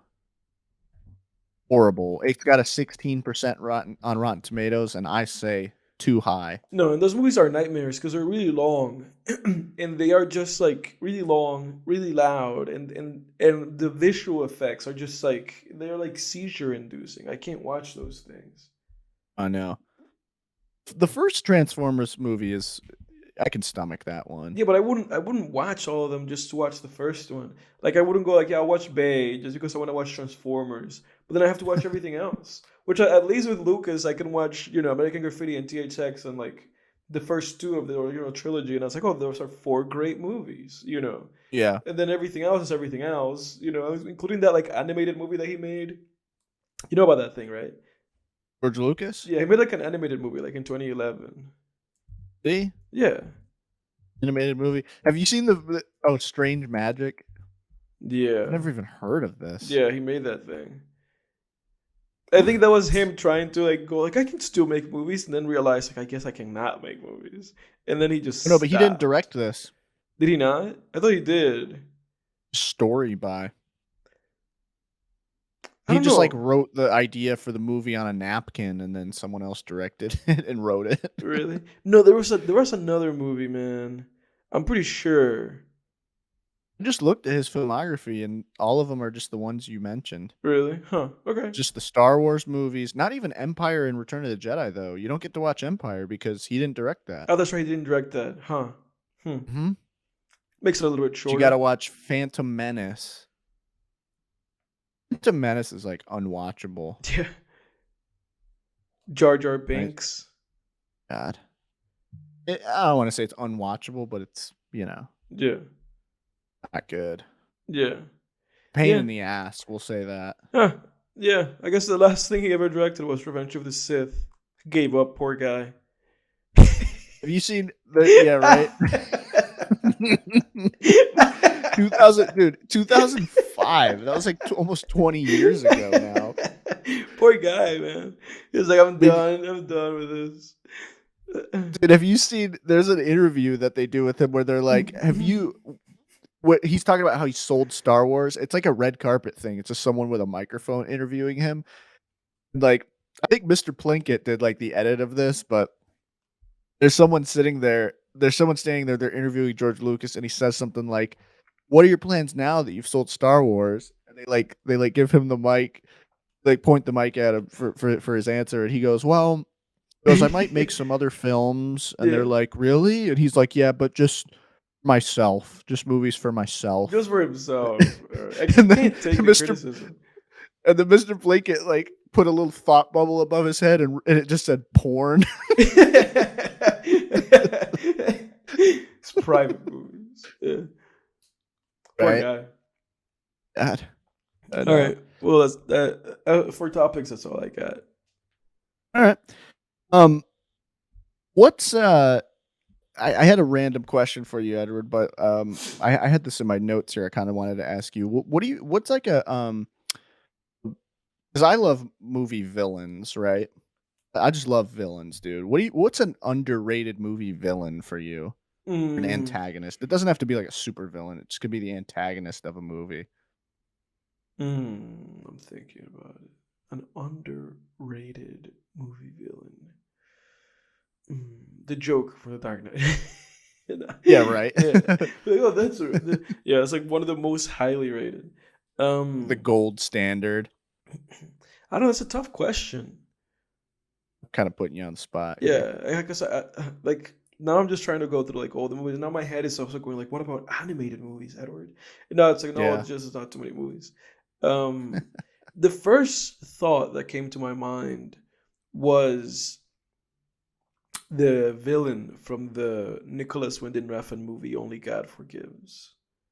Huh. I haven't seen that movie. That guy, because that's kind of a bad movie, and that's a movie that only like a handful of people like appreciate, and it's kind of like a meme in a way because it's not good. He did it like when he was like really hard bent on like working with Gosling a lot because he made Drive with him and then he made Only God Forgives as the follow up.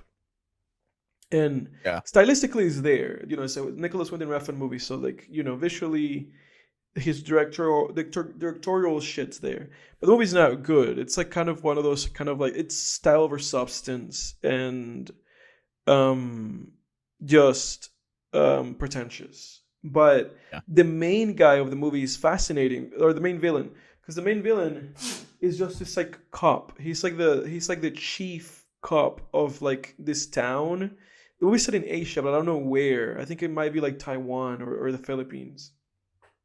And he's just like a corrupted cop. He just like does whatever he wants, and he has like complete command of the police. And he's like the main guy. And everything he does is like brutal, And the idea of the movie is, obviously, again, it's like a pretentious ass movie. But the idea of the movie is that this guy is like a god, because he has so much power. And that only he forgives, I guess. But it's like the title says. But he's a fascinating villain because he's just like this, like like chubby, stubby like guy, but he's like really like capable, and he just like exudes this presence in the movie of just like nothing is gonna get over this guy, and nothing does get over him, He's like literally he's just like so powerful, So that guy, I'm gonna put that guy in there Yeah. as like an underrated movie villain because it's coming from a bad movie that is justly rated as a bad movie, but I think Refn had something going on with that character. Yeah. Yeah, I have a few. I think that Michael Pitt's character in Funny Games is a really underrated villain. Paul in Funny Games, really scary. I mean, holy shit! Like, definitely one of the just terrifying. But just the level of depravity that he reaches in that movie is, I mean, it's just like unfathomable. I'm like, holy crap, this is insanely just absolutely depraved. And Yeah. then I want to say, you know who actually is an underrated villain? At least in the TV world more so. Um, I'm gonna say Todd from Breaking Bad. He doesn't get talked about a lot, but he's No, because actually a good he's like villain. because he's completely overshadowed, by everybody else around him. Yeah, Yeah. exactly. Yeah, because he doesn't serve the same purpose as Gus. He's not like a big bad. Yeah. He's his uncle is the big bad in the final season. You could almost say that his uncle is sort of the main antagonist, but sort of a weird thing because the final season they did something creative with it. It was like they threw Todd in there, and then they had Todd as like, okay, Todd's how Walter meets the neo-Nazi gang, Todd's uncle's neo-Nazi gang, and then Todd's uncle calls the shots. He calls all the shots in that season. He's sort of like the Gus of that season, if you will. But by then, we're not really even doing that like big kind of showdown because at this point, Walter is Waltuhh. mostly in control. It's more about his decisions and what he decides in the final season. But just as a villain, as a secondary antagonist, a lot of times, like in movies and games and shows and stuff, I mean, sometimes the secondary antagonists will be, you know, super interesting too, and they don't get talked about because they're overshadowed by the main antagonist or whatever. So that's also something I'm a fan of in fiction is having like different factions of bad guys in one story. If it serves the story, of course, but just having different factions who like bad guys whose goals differ, Yeah. right? You could even say that in Breaking Bad, right? Like Hank he's not a villain, but he's an anti-villain. He's an antagonist, Yeah. right? So he's like the other faction. His purposes certainly don't align with us's or neo-Nazis in the final season. And then I want to say, I had another one. You forgot? Did I forget? Do what? So you forgot? I may have forgotten. They do highlight Yeah. him a little bit in like the movie El Camino. Yeah. Yeah. Yeah, he does get he does get more spotlight in El Camino. But even in that movie, he's not the main antagonist. The main antagonist is like the welder or whatever. Shoot, who was the other one? Damn it. Oh, I got one. This just was right on the fly. Angel Eyes and Good, Bad, and the Ugly. I know you haven't seen Good, Bad, that and the movie. Ugly. Yeah, no. But do you know? Can you picture the character, Lee Van Cleef's character? Yeah, Angel Eyes, Good, Bad, and the Ugly. He doesn't get talked about too much, but he's a great villain. Yeah. There's actually a really great moment in that film in Good, Bad, and the Ugly. So, context with not giving any spoilers or whatever, but Angel Eyes and Good, Bad, and the Ugly. He's the bad in Good, Bad, and the Ugly. The title. The good is Clint Eastwood's character. The bad is Angel Eyes, and the ugly is Tuco. And in Good, Bad, and the Ugly, Angel Eyes is one of the three. They're all trying to get this cash box, like this box of gold, right? They're trying to find this basically buried treasure in a sense. And they're all trying to be the one that gets to it first, and the whole movie is just them all double crossing each other. Mm-hmm. Um, and Angel Eyes is, an evil, just heartless mercenary. And actually, if anyone out there is familiar with the villain Cad Bane from Star Wars: The Clone Wars, and then he reappeared in the Book of Boba Fett, like the blue guy with the red eyes and the um the cowboy hat or whatever. Mm-hmm. He was based on Angel Eyes from Good, Bad, and the Ugly. Angel Eyes is just this heartless, ruthless mercenary. Actually, the opening of Inglourious Bastards is basically the opening of Good, Bad, and the Ugly. It's like the same thing. Mm-hmm. He caught Tarantino correctly, just took that, and I think made no bones about it. I mean, he openly said, like, yeah, I believe he openly said that, yeah, this was meant to pay homage to Good, Bad, and the Ugly. It's like the same thing. Angel Eyes comes to this guy's house. It even has the part where the family's outside and they see him coming, and the wife just kind of has this look of like, oh shit. And he goes in, sits down, has breakfast with this guy, and then violent things happen. Mm-hmm. But there's a great moment in that film because you think this guy's just this heartless bastard. But there's a moment in that film where he's sort of, on his mission. He's doing his thing. He comes to this town. He sees this, like, it takes place during the Civil War. So throughout the movie, they're kind of trying to dodge like Civil War battles that are happening around them, which makes the movie fun. And Angel Eyes comes across this area that has just all these dead bodies just scattered around. Then it cuts to this close up of Angel Eyes. And as he sort of like turns to walk away, there's this blink and you miss it moment where he sort of like shakes his head.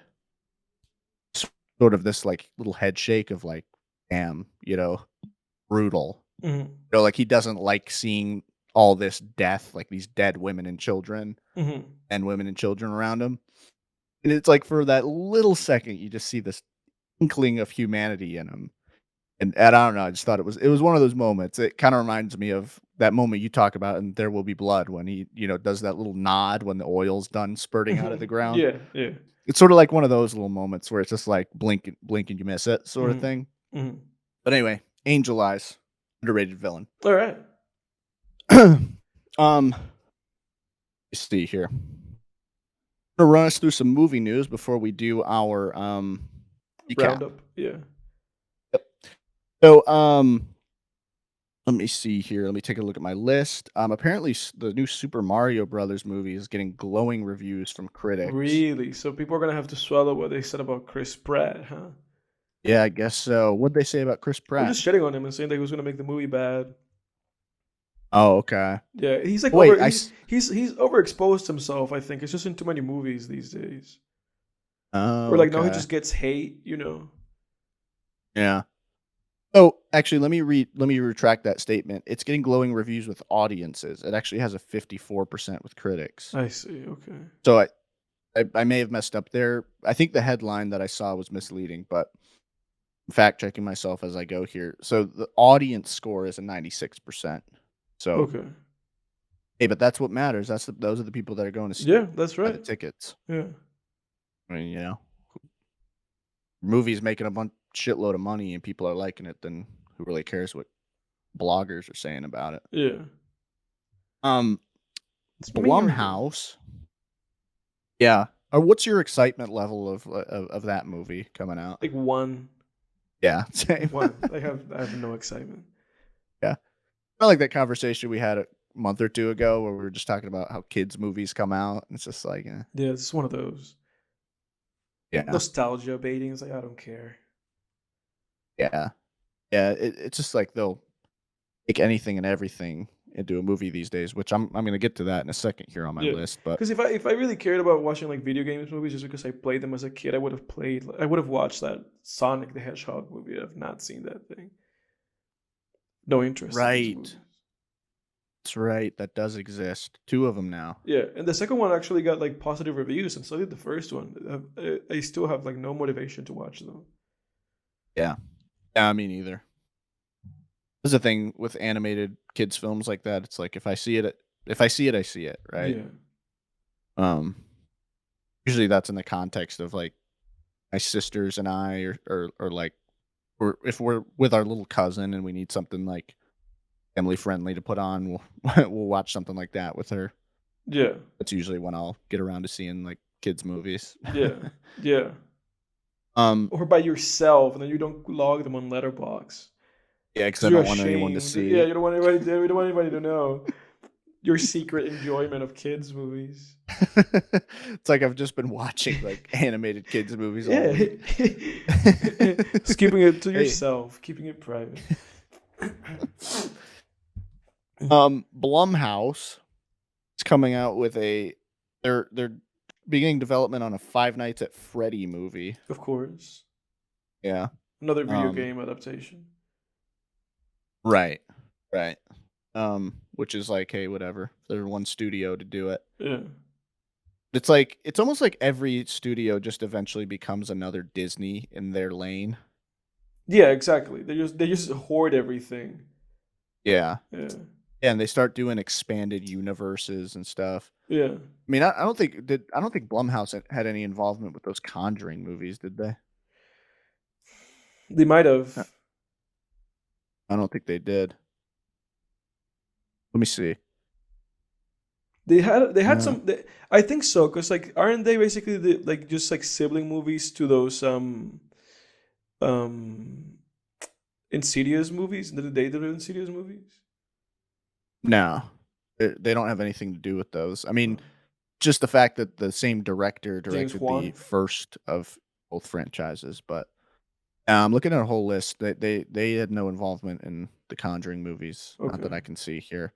But at any rate, yeah, it's like Warner Brothers even started. I know it was Warner Brothers that did the Conjuring movies as like the big studio, and they were doing a whole expanded universe kind of thing.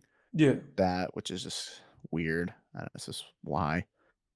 Um, I saw this headline that new images for this Little Mermaid film came out, and it's just like, when is this movie gonna come out? It's like in May. It's like May 26th. I think I told you the exact date, dude. Did you? I think I told you the Oh, exact date. It's May 26th.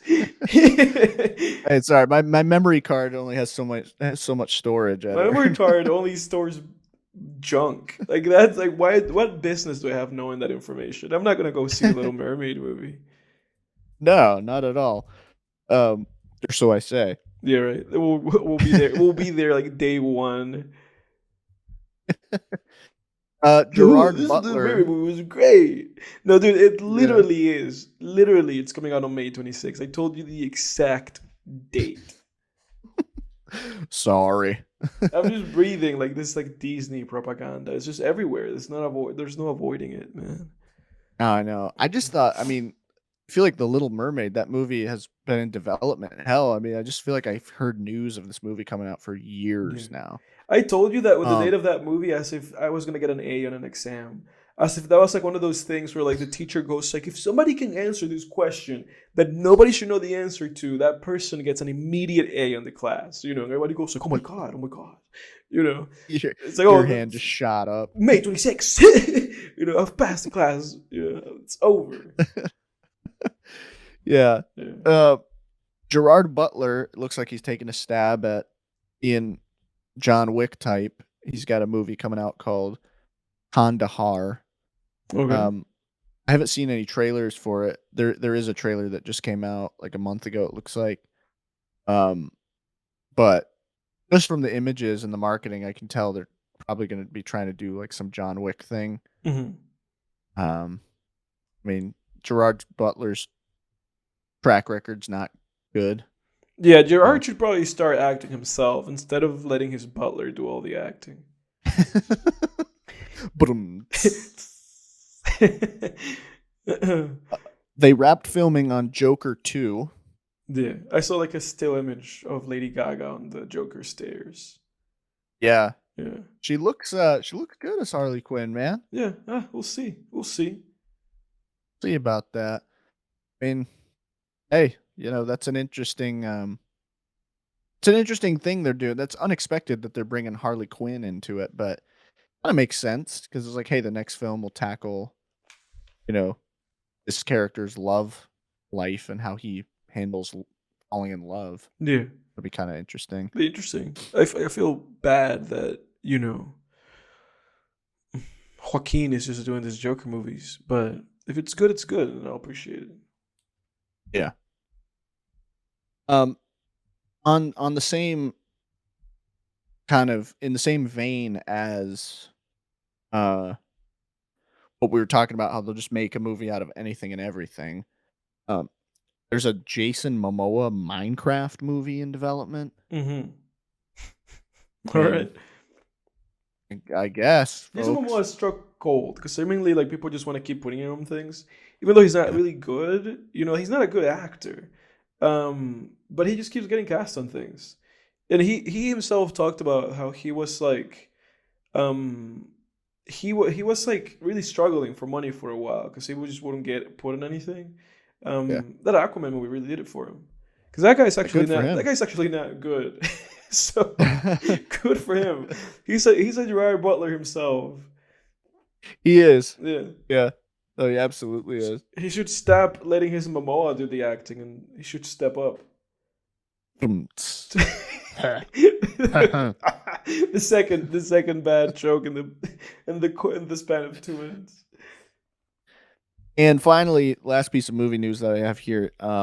They're doing a Heat 2 they have in the works, starring Adam Driver. The And it's just, casting is great. yeah. I think casting him is great. Anything that guy's in, great. Adam Driver should be in everything probably. But Oh, yeah. and it's also Michael Mann doing it too, right? Yeah, I believe so. Yep. We'll see. I feel He's hesitant with Michael Mann because that guy hasn't made a good movie in like a decade. But Yeah. maybe this is the one. Maybe going back to his greatness will rekindle it in him, or maybe he'll just make a really bad movie and Right. stain the legacy of the previous one. God. I mean, Michael Mann, I like his style, man. He's a good, I think he's a good director. I like his movies are hit or miss. Like it's They like are. flip a coin. Yeah, You he's know a what I really mean? hit or miss filmmaker. Very. I mean, I think is, phenomenal. I mean, it's like a 9, 10 out of 10 film. Um, I've actually seen Thief. Have you seen Thief with I have James not. Caan? No, I've been meaning to. Pretty good. I like that one because and he talked about this explicitly, how it's sort of, I feel like Vince Gilligan may have taken a page from this, but he talked about with Breaking Bad, but he talked about how in Thief he wanted to made a very grounded kind of crime film where it's like the criminals, it's very much about process Mhm. and like the process, like we're watching this guy crack, he's a safe cracker and he's just cracking into safes, and so we really see It's that about the journey, not the process. destination. Right, right. Yeah. And I actually watched Manhunter. I didn't think Manhunter was all that. That's the Red Dragon book. Mm-hmm. That was actually the first Hannibal Lecter adaptation. And Brian Cox actually has a really cool Hannibal Lecter performance in that movie. He's very different take, not very different, but somewhat different from Anthony Hopkins' portrayal. Mm-hmm. Anthony Hopkins was sort of like a supervillain portrayal, where um, Brian Cox's portrayal was more sort of like a Manson type Mm-hmm. portrayal, but a little more, you know, not quite as out of his mind, but just more, it feels like a real serial killer. Mm-hmm. Um, but yeah, Manhunter's like decent. I like the style of the movie. I didn't think it was all that though, Yeah. script wise or anything. But that's what I got for movie news, man. What say you, Edward? We go into the viewing / listening of the week Yeah. for the past Well, 2 weeks. as it goes, as predictably as it may, no movies on my end. Um, Actually, no, we saw a movie this past weekend. actually, did we saw something? Yeah, that's right. We saw something, dude. I forgot about that. I remember Little Mermaid. I forgot about the movie that we saw. Yeah, right. We saw. What was even the name of that movie? Cocaine Bear. Bear. Yeah, we saw Cocaine Bear. In theaters. Cocaine Bear was all right. Yeah, we went to the movie theater. Um, The crowd was all right. Like it wasn't the same as like with Creed, but like people were like being really obnoxious in that theater. But this one was fine. Yeah, we saw Cocaine Bear and it was all right. It was okay. Yeah. We'll talk about that next week. Yeah. It was okay. It was an okay time. But yeah, we'll elaborate about it. But other than that, I have listened to a whole discography. This time, Fiona Apple's whole discography. And so I listened to Tidal. I listened to When the Pawn. I listened to Extraordinary Machine, The Idler the Wheel, and Fetch the Bolt Cutters. And except for the first album, which is like a 7 out of 10 for me, every single one of those albums is either a 9 or an 8 or a 10. You know, Nice. like they're all just amazing. You know, incredibly gifted musician, amazing music. You know, incredible discography, one of the best discographies like ever. You know, not a miss. And so I recommend all of them. You know, nothing specific about any of them, just all of them. Everything's amazing. Everything's great, especially if you like, you know, kind of more singer songwriting piano like ballads, you know. That's the jam, you know, that's the jam.com. For me, those are my notes. Please write more. Please write more. Yeah, no, for me, like top, like in terms of like you know, not to fucking be divisive or like to just separate shit, just to drive a point across. In terms of just like female musicians, like top 3, and it's not 3. You know, it's like one. It's like top 2. Her amazing, but that's all I got. Cool. Oh, that was the only discography you listened to? Yeah, that's it. Yeah, I listened to those like gotcha. what 5-6 albums, and that's that. I did re-listen to some stuff. Like I listened to, I guess just to add a little bit more to this, I listened to the new Tyler extension. Yeah, I did too. What do they call that? Like, deluxe album. The deluxe album. I listened to the deluxe. Yeah, and that was great. Like it was just 8 new songs, which is almost like a whole album in and of itself. It's like an EP in a way. Like he really could have released that just like as another like EP, but I guess releasing it as like a deluxe just drives like more, just makes people listen to the old songs again, which I guess is more money for Tyler. Yeah. But I listened to the Call Me If You Get Lost extension album thing called the State Sale. And they're all great. Everything Must Go, Stuntman, all those songs.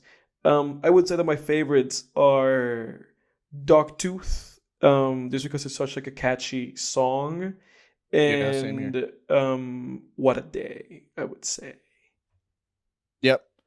Yeah, those are probably same here. I actually I wasn't feeling Stuntman with Vince Staples. Yeah. That song didn't really hit for me, to be honest with you. Yeah. I mean, I think Vince Staples has a lot of potential. I wasn't really feeling his verse on that song. Yeah. Overall, I just found the song kind of mundane. Yeah, Vince is like really hit or miss for me. Most of the time, Yeah. miss, honestly. Yeah. Yeah, he's Yeah. Yeah. And other than that, I re-listened to the Bad Bunny album, Un Verano Sin Ti, which is like my long drives album, because the album's like an hour and 20 minutes. And Okay. I enjoy a whole hour and 15 minutes of that. Like I love that album. That's a 9 out of 10 album for me. Like almost no bad songs. Like 1 or 2 songs that I'm just like, it's just kind of a skip. They're not really bad. Yeah, so I re-listened to my man Bad Bunny, and that was great. But that's it. That's the recap. Awesome. Yeah, yeah, I would say similar to you with the Tyler the Creator album. I think my favorite tracks were What a Day. I like Wharf Talk. Mm-hmm. And I like Dogtooth quite a bit as well. Yeah. But yeah, thought it was solid. I need to re-listen to those last few songs on there. I'm having trouble recalling those right now. Mm-hmm. But yeah, I thought it was good. To kind of stay on the listening side of things, I have actually, so Edward and I just got our tickets to a Death Grips Oh yeah, concert that's right. this summer. Yeah, So I've been listening to a little bit of Death Grips, man. yeah, A little bit of Death Grips, just trying to get into their discography more before we go and mosh like freaking crazy people. yeah, Or we hit the mosh pit, get all sweaty, and listen to MC Ride, watch him, his skinny tattooed ass on stage yeah. going nuts, just spazzing out. But dude, I gotta say, man, I mean, you know, there a lot of their songs, it just depends for me. Yeah. It's hit or miss. Like some songs, I'm It's like, funny though, because like when you expressed interest in that, I was like, is he sure about this? Like, is he sure about this? Does he know what he's getting himself into? Yeah. I did hear. So one thing that people are really stressing is to bring earplugs Yeah. Oh, because they absolutely. play No, and that way too and loud. to me that's just like a must, always, regardless. Even if it Yeah. wasn't them, but like you have to. Yeah. If you don't want to age yourself out too quickly. Yeah. Yeah. So I mean, of course, my favorite Death Grip songs, even before listening, before kind of diving into their discography more, um, definitely Get Got. I Mhm. think is probably Good, good, one of good, my good. favorite Yeah. songs by them. And then on off No Love Deep Web, of course, No Love. Yeah. I love Artificial Death in the West, Yeah. East. Absolutely. Yeah. Um, Black Dice. Black Dice is one of that song is an earworm, Yeah. man. That song's Just that amazing. freaking oh, it's so good. So good. Uh, Bottomless Pit, I Yeah. loved I love Yeah. of course. Yeah. The title track off Bottomless Pit's solid. Year of the Snitch, I think my favorite off that album so far in my listening is probably Flies. Really? Not what is Dilemma? I love Dilemma in that album. Dilemma. You know what I'm Okay, talking I'll have about? to go, but I might. They're sort of a blur right now. Like Yeah. for me, I have to. It's like you have to listen to them a few times to like be able to like pick songs right out of your head. Yeah. Where it's like oh, like I can recollect exactly what that song sounds like. Um, so I'll have to go back and listen to Dilemma. Yeah. I'll mark that one here. Yeah. But yeah, just getting into Death Grips, man. I listened to a Yeah. little bit of the Powers That Be album as well. Yeah. I thought Black Quarterback was Oh solid. yeah. Yeah, absolutely. Yeah. Um, and then which one? Oh, of course, Bitch Please off the Money Store. That's a good one. Yeah, that's great. Yeah. Oh yeah. Bitch Please, you must be Like smoking. I don't know if you must have like recollections in your head, because I think I would always just randomly blur out lyrics from that exact same song. Oh yeah, Yeah. dude. The second I started, because I love that phrase, "Bitch Please." Yeah. Like I love just "Bitch Please." Yeah. But so I listened to that one and I was like, oh, I remember Edward saying this. Yeah. Oh Bitch yeah. Please, That's you that's a must be. huge like earworm of a song for sure. Oh, for sure. Yeah. So I'm enjoying my Death Grips listening. I Yeah. mean, their instrumentals alone are just freaking. And I noticed some of their albums are instrumental albums. Yeah. Um, but their instrumentals alone are just incredible. Just incredible, like electronic type music. Yeah. That Fashion Week album is just an instrumental. Hmm. And it just says Yeah. Jenny Death When, if you read if you read the letter things. Yeah. And then that interview album, that's also the EP. That's also just instrumentals, right? Yeah, that's also just instrumentals. And there's like another one that is just like an instrumental mashup, like the one that it says like emails and leaks or whatever. Oh, okay. Yeah, that's like that's like an instrumental slash like noise like bullshit. I don't enjoy that one very much. Hopefully they won't hopefully they won't do anything from that, Yeah. because that one's a little bit rough. That one's rough. Yeah. No, yeah, and that's I mean, for me, I can't do noise music. Yeah. So I was very but I mean, just going through their discography, I was actually, because I've heard you talk about some of their more noise music, and they don't really have a lot of that on their like main LPs. It's actually very, like even if you're someone who just doesn't like if Death Grips is not even your thing, right? If you just listen to like some of the instrumentals where parts of the songs where MC Ride's not even rapping or just some of their instrumental tracks. It's actually like really nice music. Yeah. It's really hype. Anyway, so I've been enjoying that. Yeah. Nice. I actually re-listened to a little bit of one of my favorite rappers. He's in my top 5 MCs, The Game. Yeah. Just does not get enough respect, man. Because people try to say that he just never. A lot of like Pitchfork and sites like that try to write him off as just kind of like a guy who almost like a Tory Lanez in the sense of like he just kind of comes in and copies what other people are doing in the rap game at the time. I could definitely appreciate that argument, but I don't think I think it's neither here nor there in terms of the quality of the music.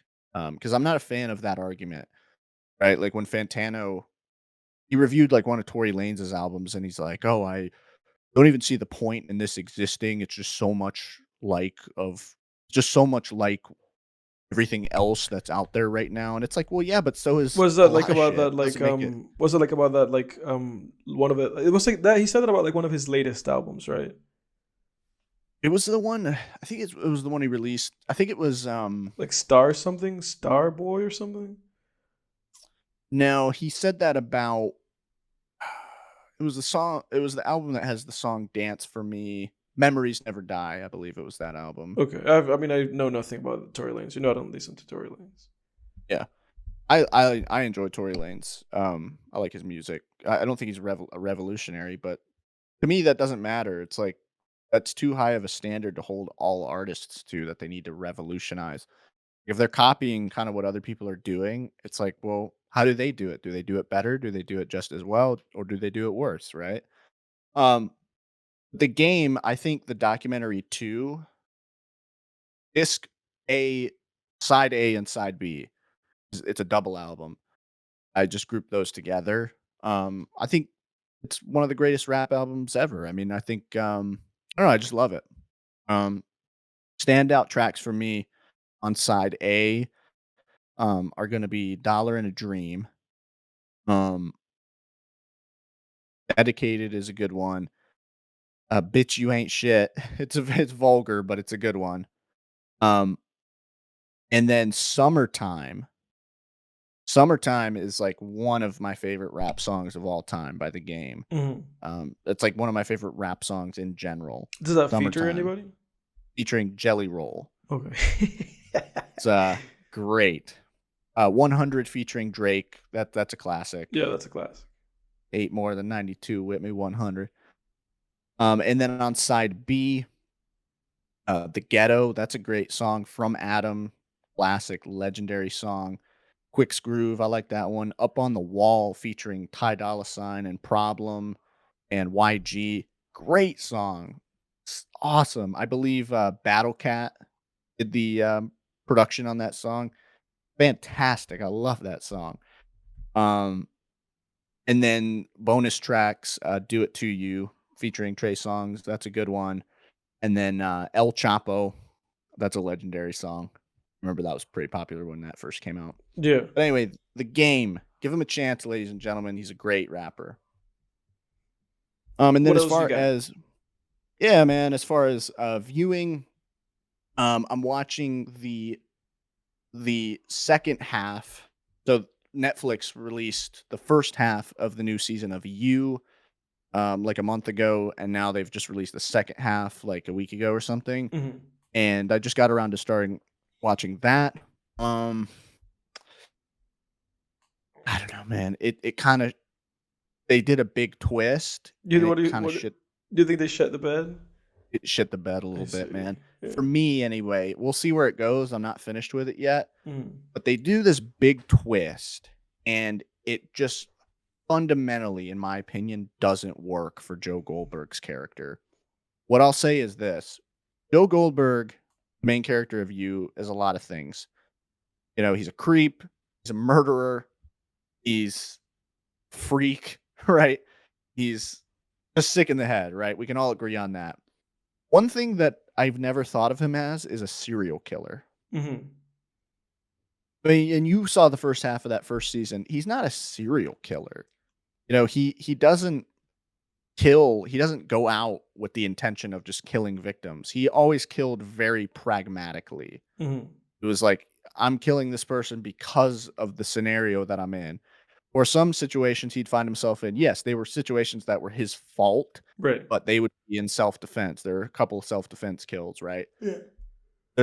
As far as I recall, there are a couple of maybe spontaneous, like in heat of the moment, like sort of manslaughter type kills where it's like not premeditated.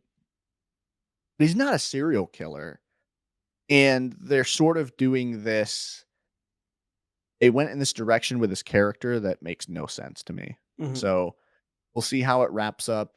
It's been announced that they're coming out with a final season next year, which is good. I don't think you can take that concept much further than a fifth season.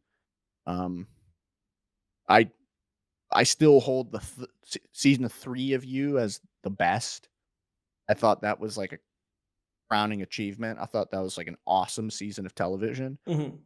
Um, yeah, this season kind of shit the bed for me. So I don't know where they're going to take it, but they've gone in a direction with this character that they can't really put the genie back in the bottle, Yeah. toothpaste back in the tube, so to speak. Mhm. And I'm like, it's sort of like what they did with Luke Skywalker in The Last Jedi, where it's like, this is not the same character. Mhm. It's like that. It's to that level where I'm just like, this is fundamentally flawed. Mhm. We'll see. Anyway, um, so that's with television.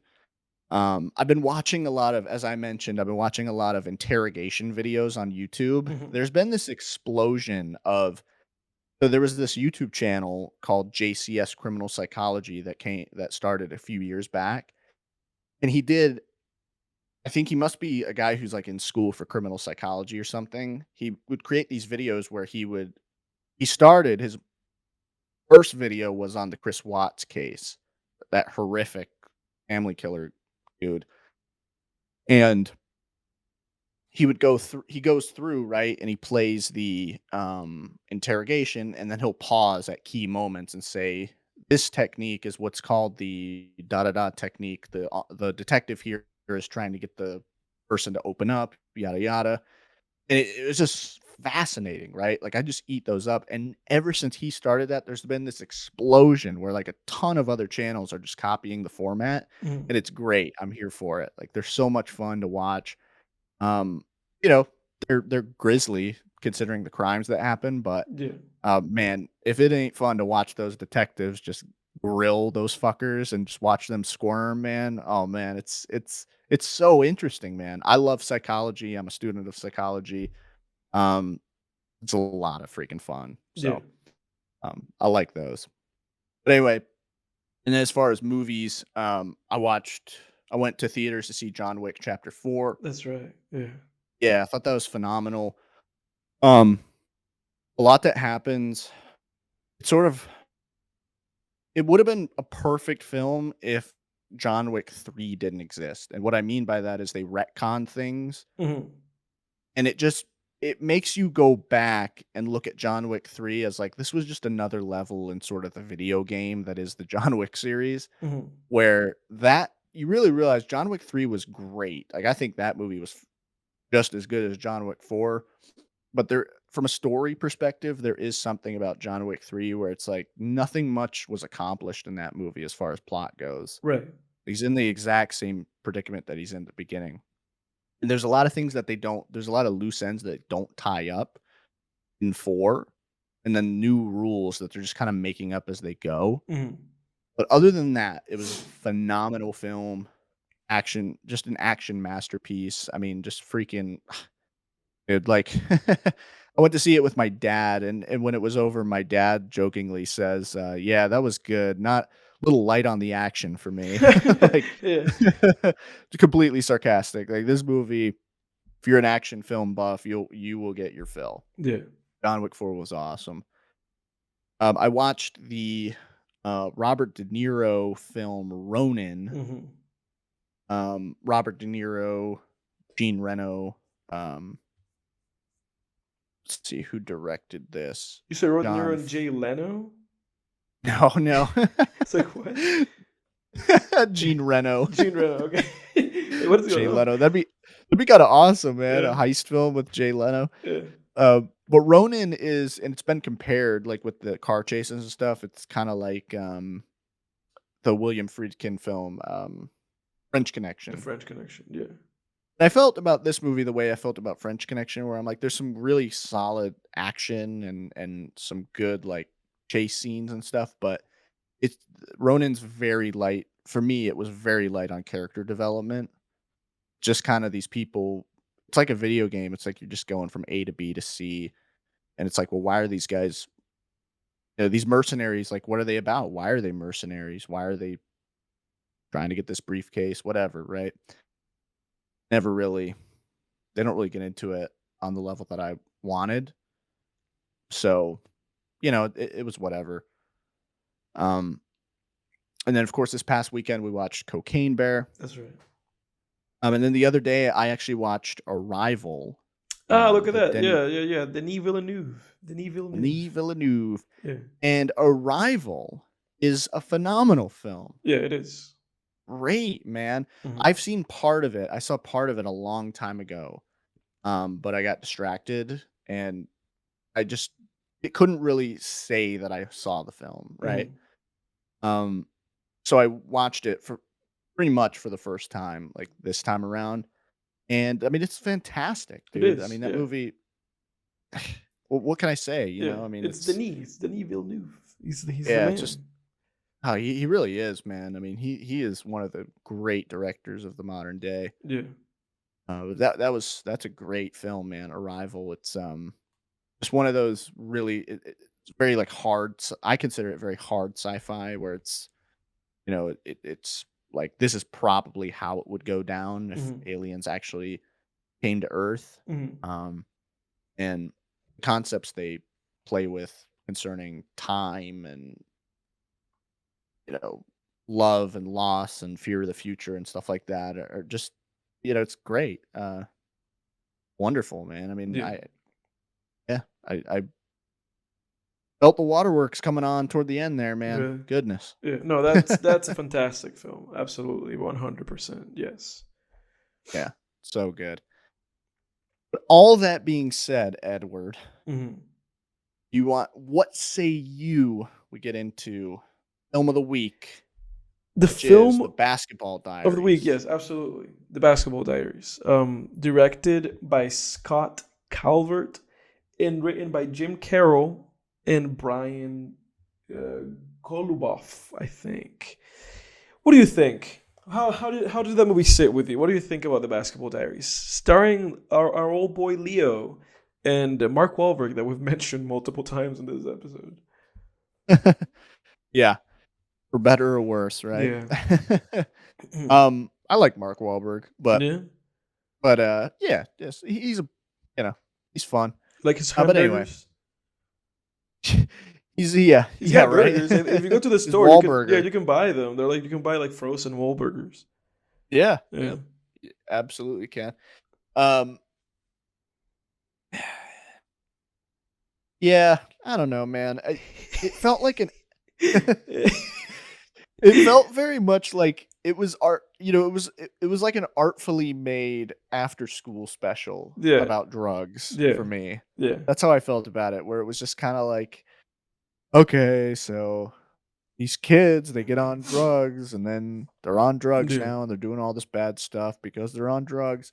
Now he's trying to get better and he gets better. This man helps him out. And then at the end, he says no to drugs, Right. and it was just kind of like, like, You know what this reminded me of? It reminded me of that movie Beautiful Boy with Timothée Chalamet. dude, I thought the same exact thing. It's the exact same movie. But I actually like Beautiful Boy. I think Beautiful Boy is actually an underrated movie. I think Beautiful Boy is just as good or as bad as this movie is. I think it's the exact same movie. It's the exact same movie. I think the Dude, I'm gonna look this execution up. of Beautiful Boy was executed far better than this movie. I disagree. I disagree with that. I gave Beautiful Boy an 8 out of 10. I'm looking up what I gave that fucking movie. I remember this.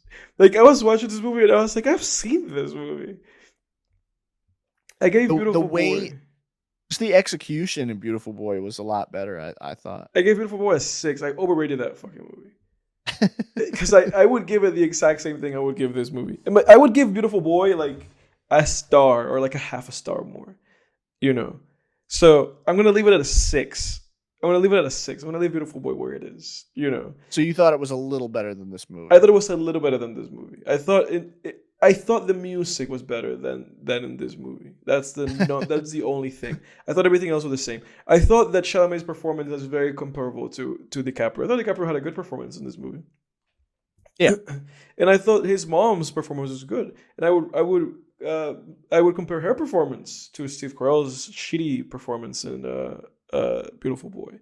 So it's not shitty. I will stand that Beautiful Boy is just slightly better than the Basketball Diaries. It's the same movie. Like, dude, it's the exact same thing. Because even with Beautiful Boy, it came about the same way. Because Beautiful Boy, it's about that guy, and he wrote that as a book, and then they made it into a movie. Mm-hmm.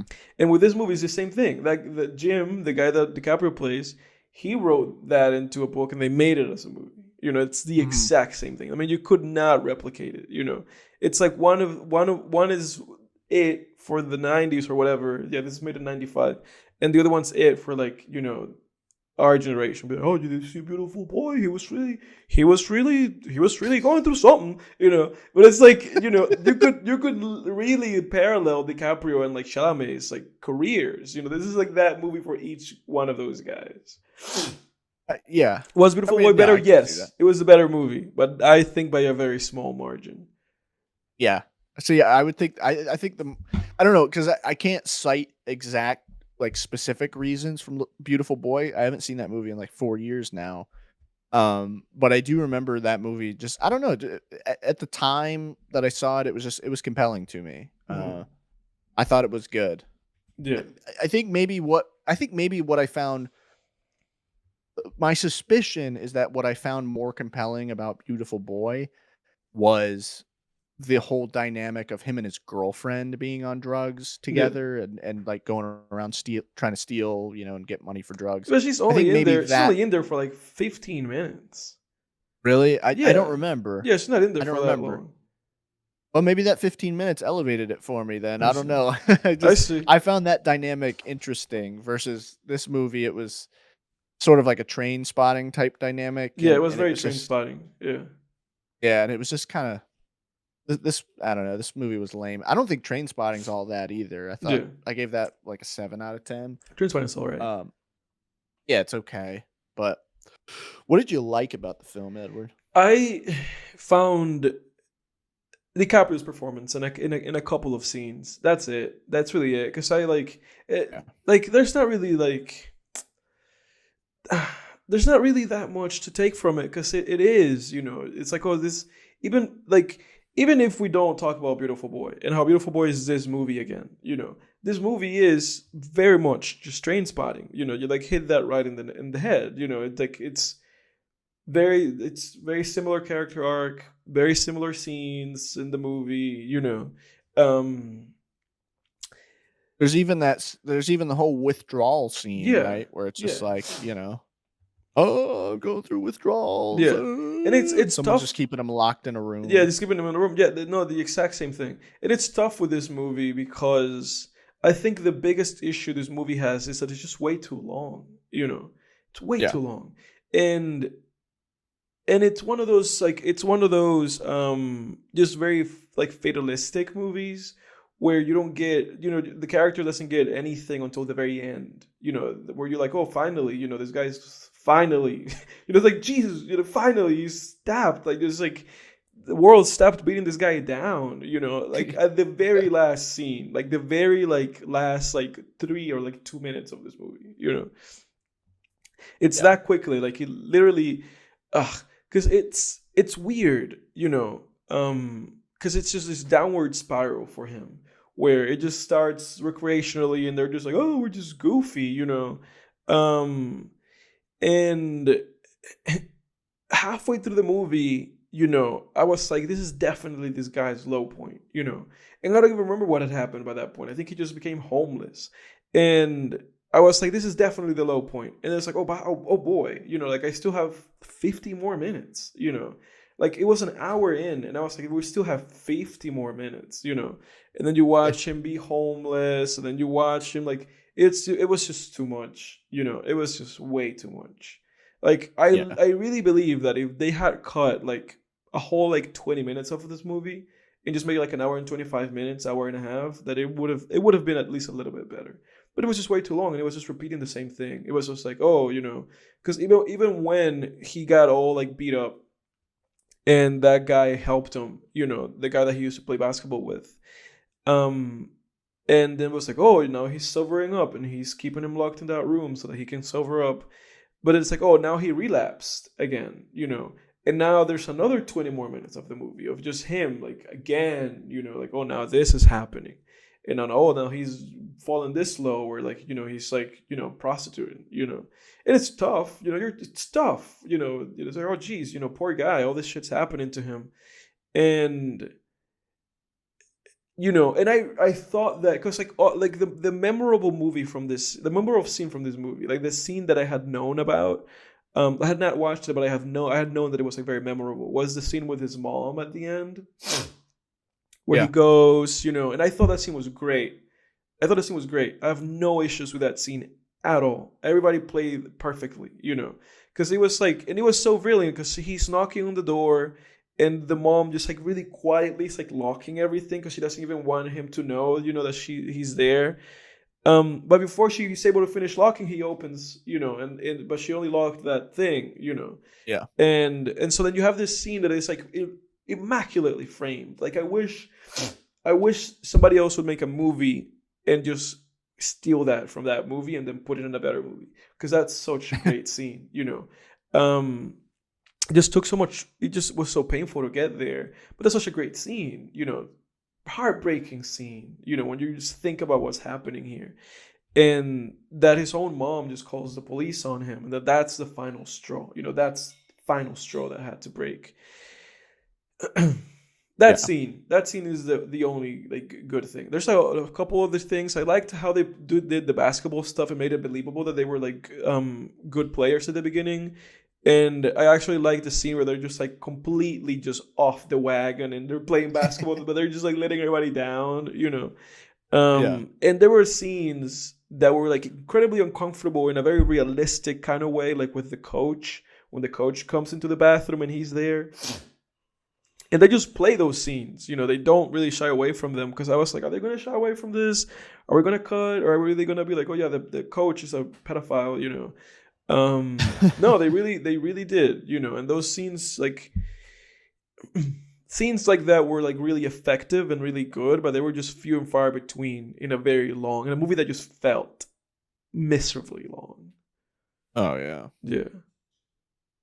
And then he just ends up being like a poet, and it's like, oh great, thanks, thanks for thanks for watching. Yeah, like thanks. Like you just skipped all over that. Like when he went to jail and he was like, well, I was in jail, dope was everywhere, but I just didn't do it. I was like, dude, that's like not believable at all, Like like we've spent almost 2 hours with this character, and the only point in which it would have been like, oh, finally, it was like when he was locked up with that guy. It's like, oh, finally, this is like a conceivable way. But that guy was like deeply just like off the wagon, because after he relapsed, after that, it's like, are you going to tell me that just because he went to jail, he was like, I'm done now with this stuff, Yeah. It just felt like they just like really quickly, they were like, we need to wrap this movie up, like we need to end this movie, and it was like, well, but this movie's way too long, And by that point, to have like a cathartic ending to a bad movie that this was, it would have needed to at least go on for like another 10 minutes. Yeah. Yeah. Yeah. Yeah. So I think and I think it's just really hard to make a film work when it doesn't have. I mean, again, it's just screenwriting 101, man. It's like it's just hard to make a film work when you don't have a very specific plot goal Right. that Yeah, the characters are trying to accomplish. He wasn't trying to do anything.